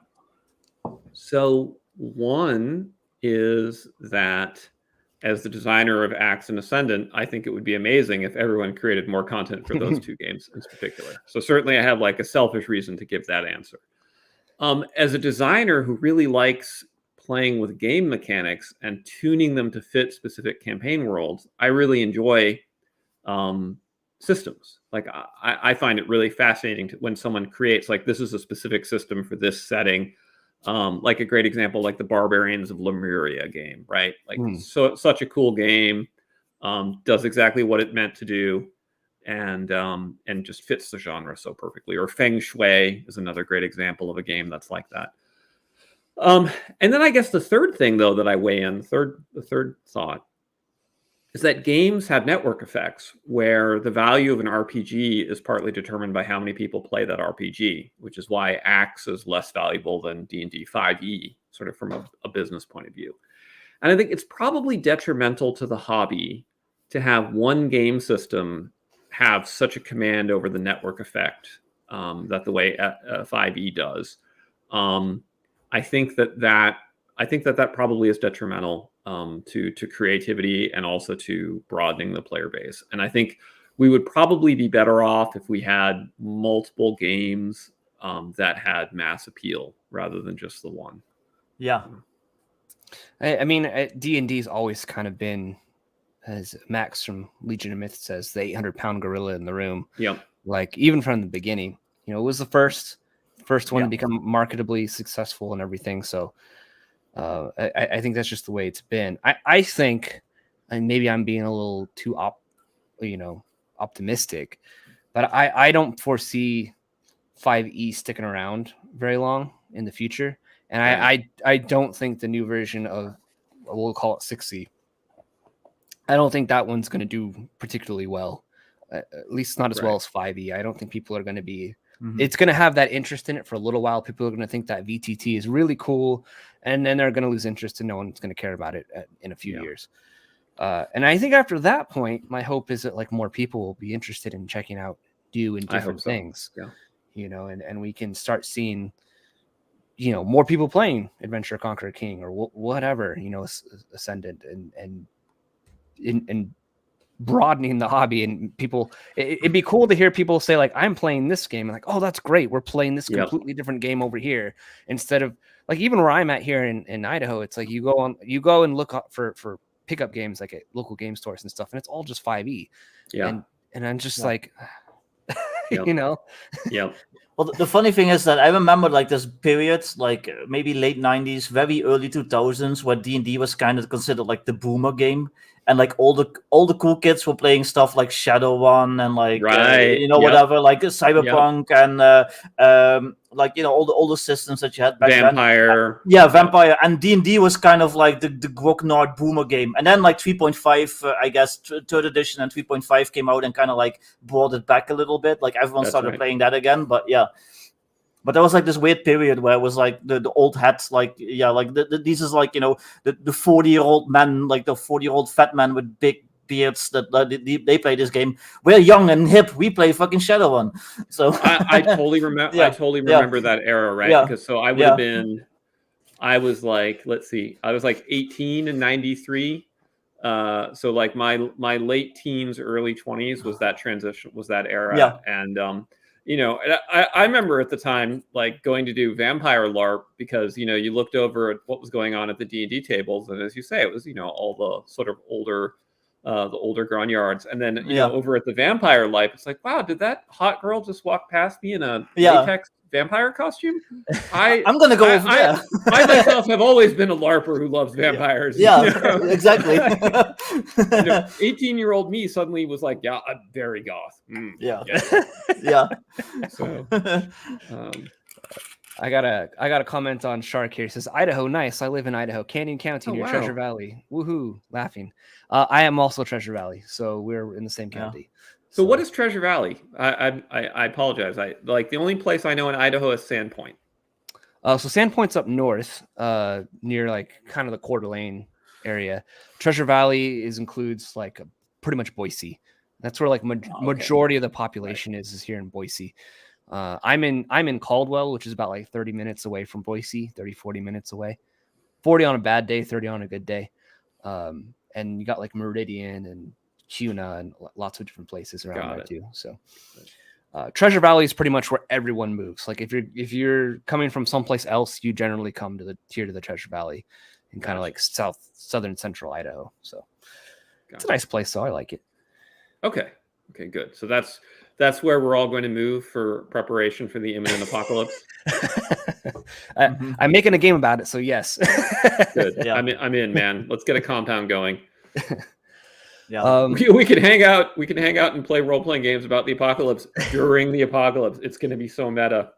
You know, that's the funny thing about you mentioned that like jokingly, but like I really do think there's going to be people playing like D&D during an apocalypse. Like if that were to happen, there's going to be people like, hey, we got time. Like roll up some characters. Absolutely. I also think if there actually was an apocalypse, the gamers would be the very first ones to figure it out, right? Like I did a at work as like a team building exercise one time. I had everyone make themselves as an RPG character. And I was like, all right, this RPG is taking place literally in the office right here. And I said, and your Twitter feed says that there's just been an explosion in a biological laboratory in downtown Durham. And instantly the group was like, biological laboratory? Well, obviously they were researching the zombie virus and there's a zombie apocalypse about to happen. So, and then they all just started. And it was, in fact, a zombie apocalypse. And they had correctly deduced that. And so they were totally prepared and it didn't at all go the way a zombie movie does. In fact, it was more like, woohoo! Yeah. I've been waiting for this. It's game day. Exactly. Yeah. Is there some movie where it's like where that happens? The guy's like, yes, I've been waiting for this day. I don't know. There should be though. Is that the one with Woody Harrelson? Yes. Is that Zombieland or Zombieland? Yeah. Yeah. Yeah. He's just enjoying himself. He's just like, yeah. Yeah. We're kind of getting towards the end of the stream, and I want to make sure you have enough time to talk about your upcoming Kickstarter, what's going into it. I want to make sure, because I'm going to support it. I want to know. So like for ACKS-II, like if you want to fill us all in on the Kickstarter and everything. All right, so it's Adventure Conqueror King System Imperial Imprint, or ACKS-II. It is going to be 3 books. It's the ACKS-II Revised Rulebook, the ACKS-II Monstrous Manual, and the ACKS-II Judge's Journal. All 3 are going to be hardbound, about 500 pages each. If you are a player, you want the Revised Rulebook. You don't necessarily need the other 2 books. If you're a judge, you absolutely should get all 3 books. I'll probably do a bundle deal where you can get the first book and the PDFs for the second 2.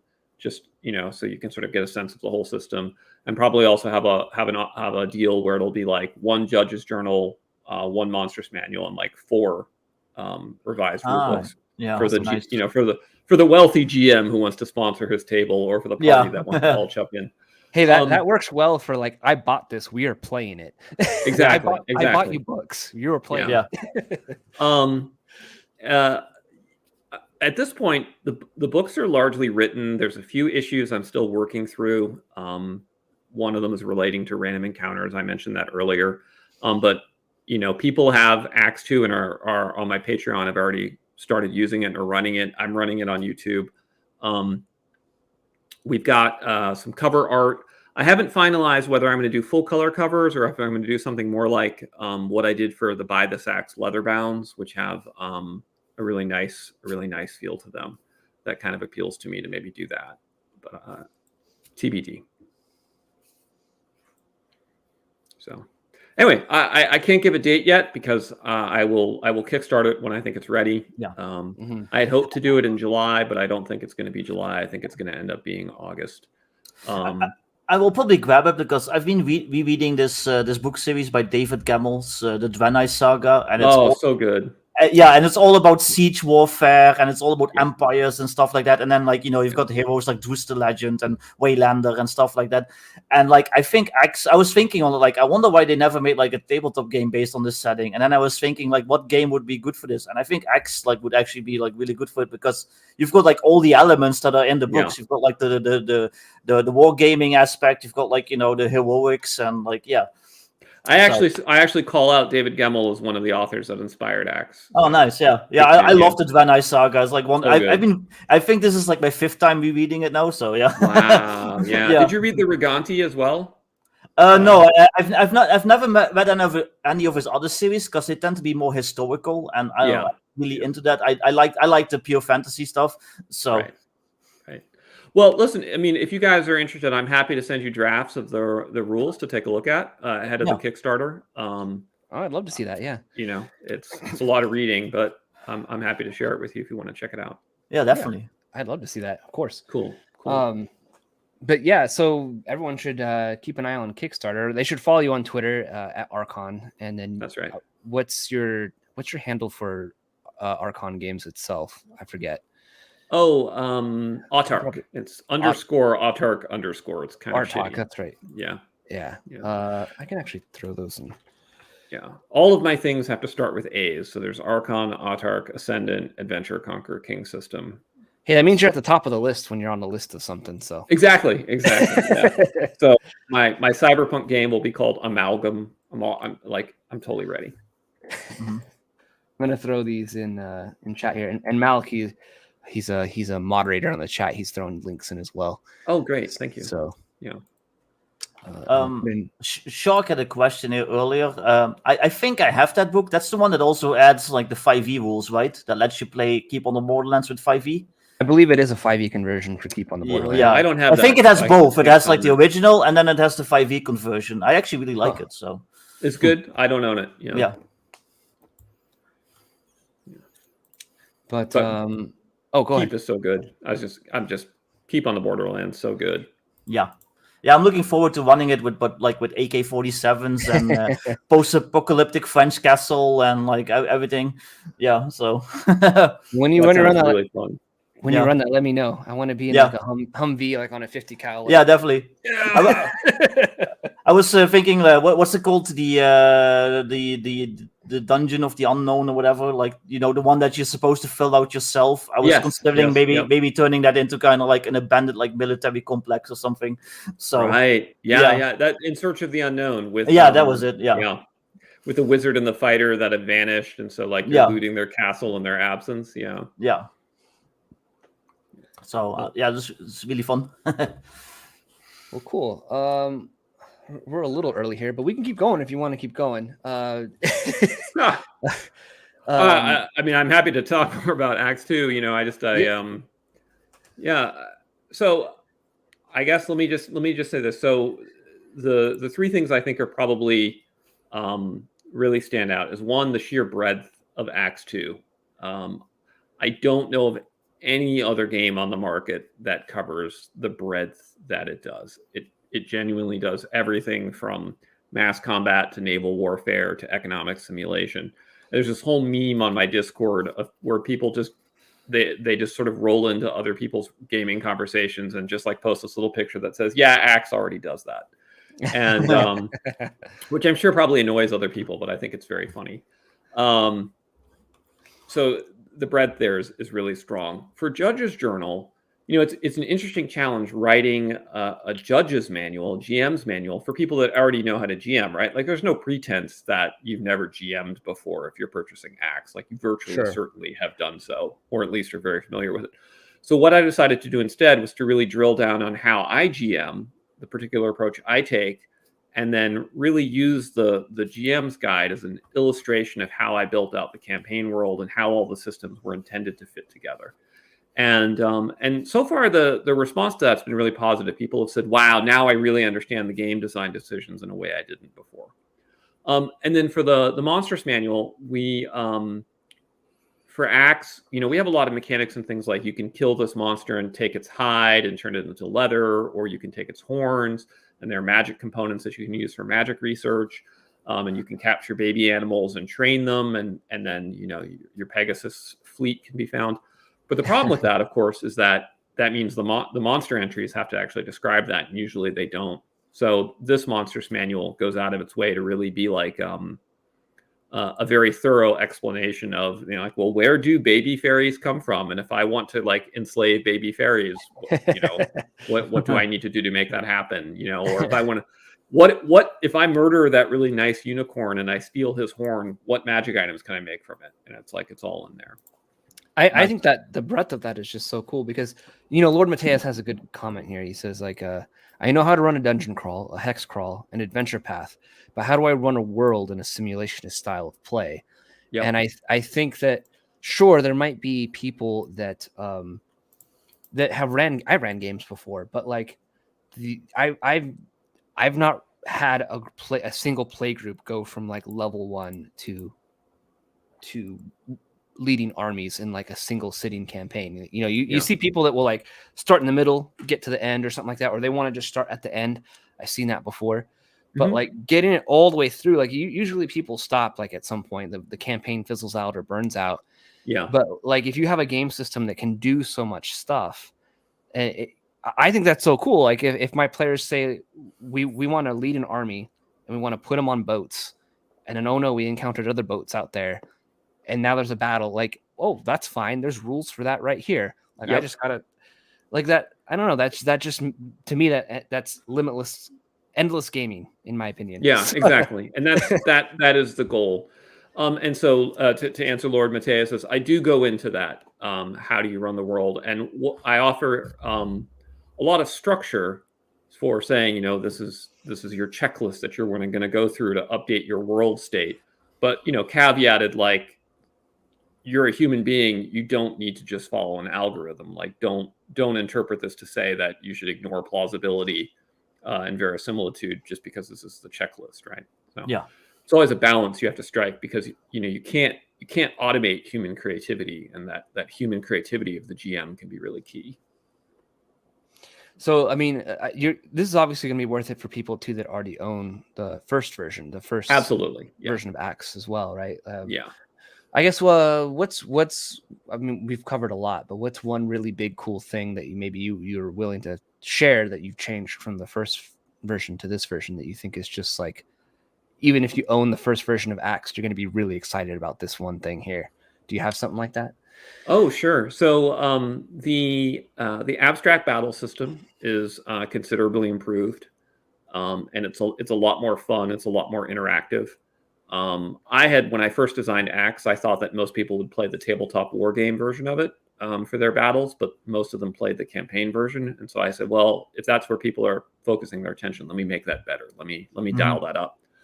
The mercantile venture rules are way more sophisticated than the ones in the first generation of the game, and are based on a lot more research. I had dozens of books on the Roman and Greek economy and dozens of published scholarly articles that I got. And, and so the whole thing is really, really coherent. Like you could literally just play a whole campaign of being like a Roman merchant in the Mediterranean if you wanted to, and you could have fun doing it. I think that's cool. And for folks who like classic Traveler, it's got like that kind of like free trader vibe. That's all in there. And then there's just like lots of fun new stuff, new spells. There's hundreds of spells that I created because I had to make up new spells to get off of the OGL. So lots of new content like that. Yeah. Making spells is fun, but it's also very mind-numbing. Yes. I don't enjoy making spells. I made like 36, 40, maybe 40 spells for my Aztec thing. And it was because I didn't want to use the traditional spells and just reskin them. Some of them I did a little bit because like, a healing spell, like the old one works. I can rephrase that in my own words. But other stuff was just like, it was cool to get it done, but I did not. That was my least favorite part. I did 40. I did 48 spells for modern necessities, and I just wanted to get it done, so I literally did it in one night. I just wanted to get it over with. How many cups of coffee were involved in that just night? lots of alcohol, really. Which might explain some of the spells, probably. So yeah. Makes sense. Yeah. All great design is done under the influence of either caffeine or alcohol. Yeah, right? And lack of sleep. Yep. Exactly. Yeah, my finest work. So I don't know. Is it like this for you guys? So I often have this thing where when I'm writing, I get deep into the zone, and everything is crystal clear for me, and the rules are just pouring out, and I'm typing really fast.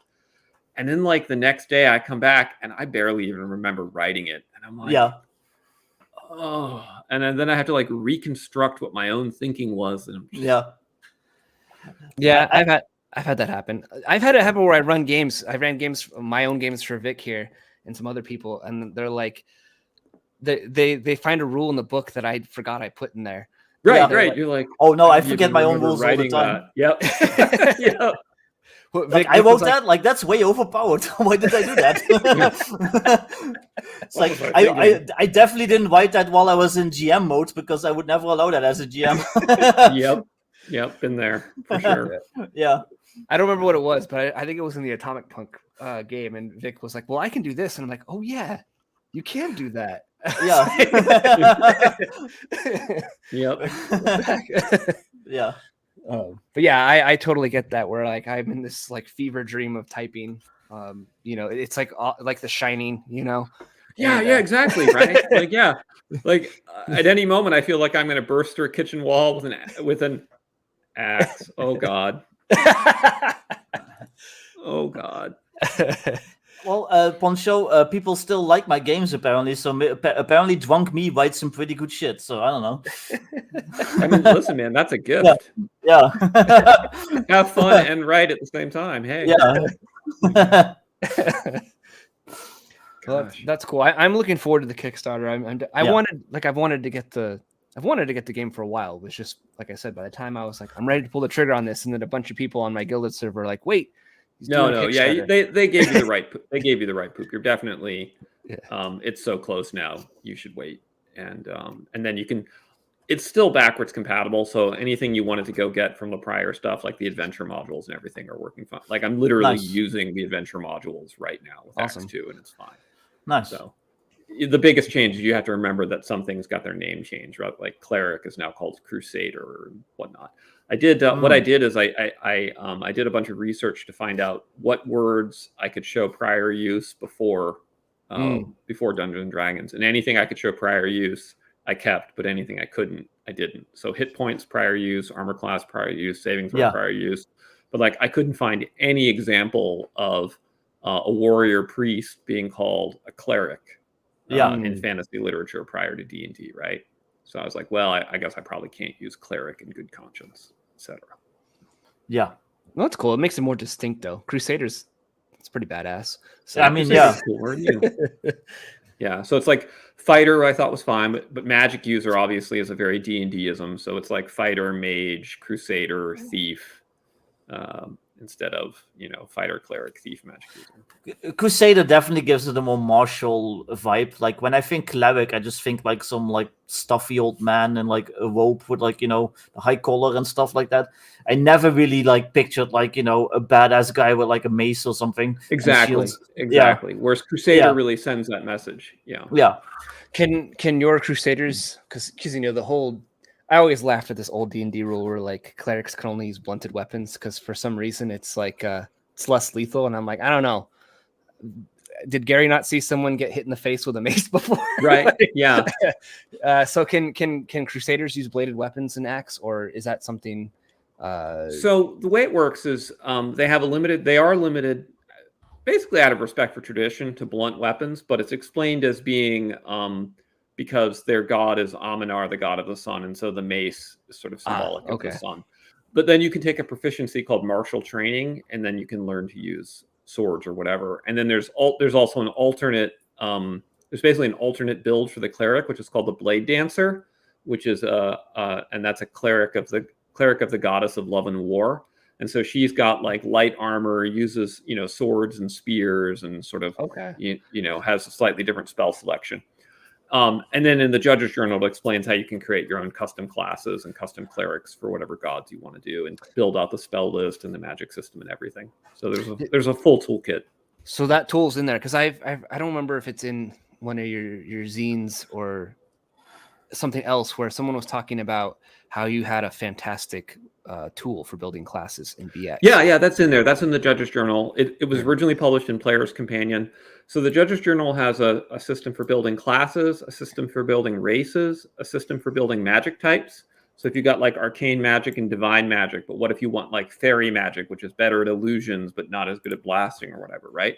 So it's got a system for building magic types. It's got a system for building spells based on the magic types, and then a system for building monsters. And it's all really pretty tightly integrated together.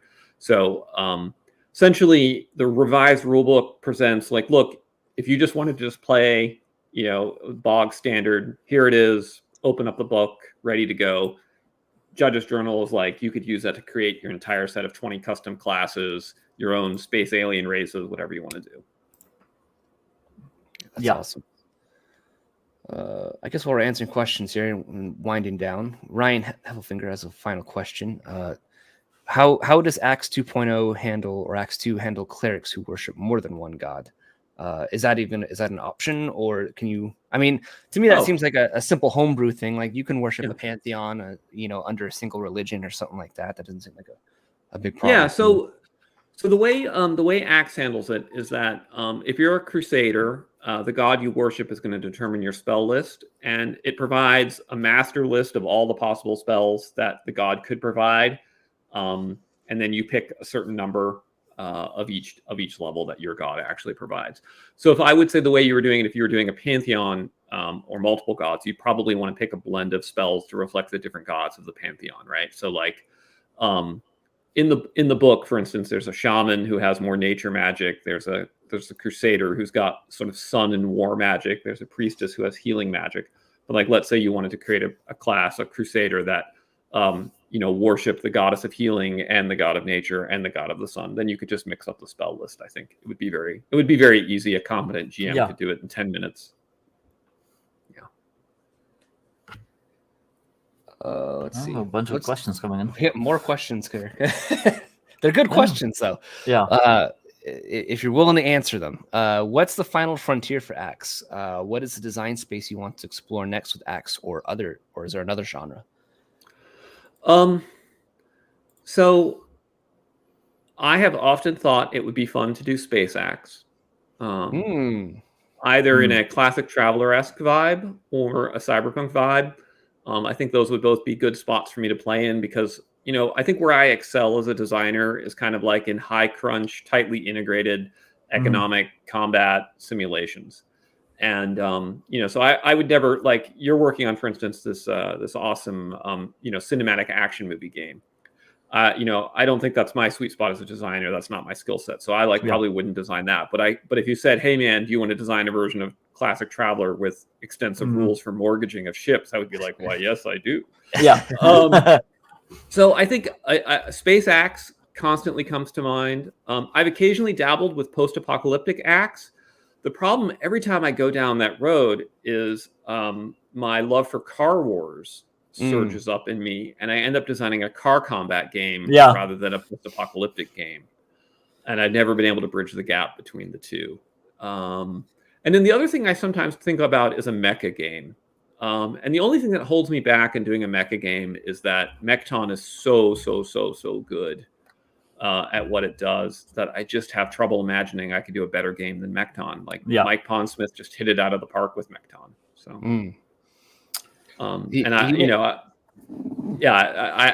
but he also hit it out of the park with Cyberpunk 2020, which is a hesitation I have on doing a Cyberpunk game as well. So yeah, that's like it's king up there. So it's like that's a hard thing to compete against. I'm currently working on Cyberpunk and it's kind of like generic cyberpunk, generic sci-fi rules for old school essentials. It's kind of like an expansion of my old school essentials modern rules. I'm also working on a very like pulpy like 1950s like Flash Gordon space opera game using John's 2D10 system right now, Rivets and Rockets. So like I definitely feel you have like so many ideas and so many things I want to do. I'm usually working on like 4 projects at once. So I have a huge soft spot for that 1950s Flash Gordon Rockets. Like that is one of my favorite genres. I've constantly tried to get my friends to want to do like a Flash Gordon-esque game, and they just never want to do it. And I'm like, come on, man, we could have the Queen soundtrack. It would be so awesome.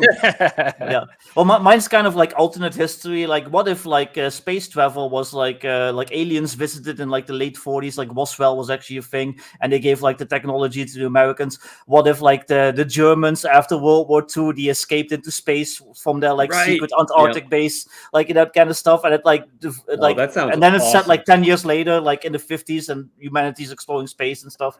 So that sounds absolutely awesome. So I will put that on my list of projects to follow. Well, the nice thing is that it's kind of like a side project, so I don't want to like pay like thousands for art, but you know, there's so much like commercial free like art from like that era that's out there. I've already got like a whole folder with like 60 pictures that I can just use for the book. So and it just gives it the pulpy feel you want anyway. Definitely from that era. Yeah, totally. Well, I'll have to say, if you make Space ACKS, I'd be all for that, because I love Classic Traveler, especially if you do like a life path character generator. I'd be all about that. Oh, I know. That's my favorite part. I mean, I love the character generator in Classic Traveler. Like, whoops, I died. I guess I'll start again. Like, if I could just get it, basically like my dream sci-fi game is Classic Traveler, but there's actually a way to have character advancement during the game. And some sort of system like feats or proficiencies to allow the characters to differentiate a little bit, right?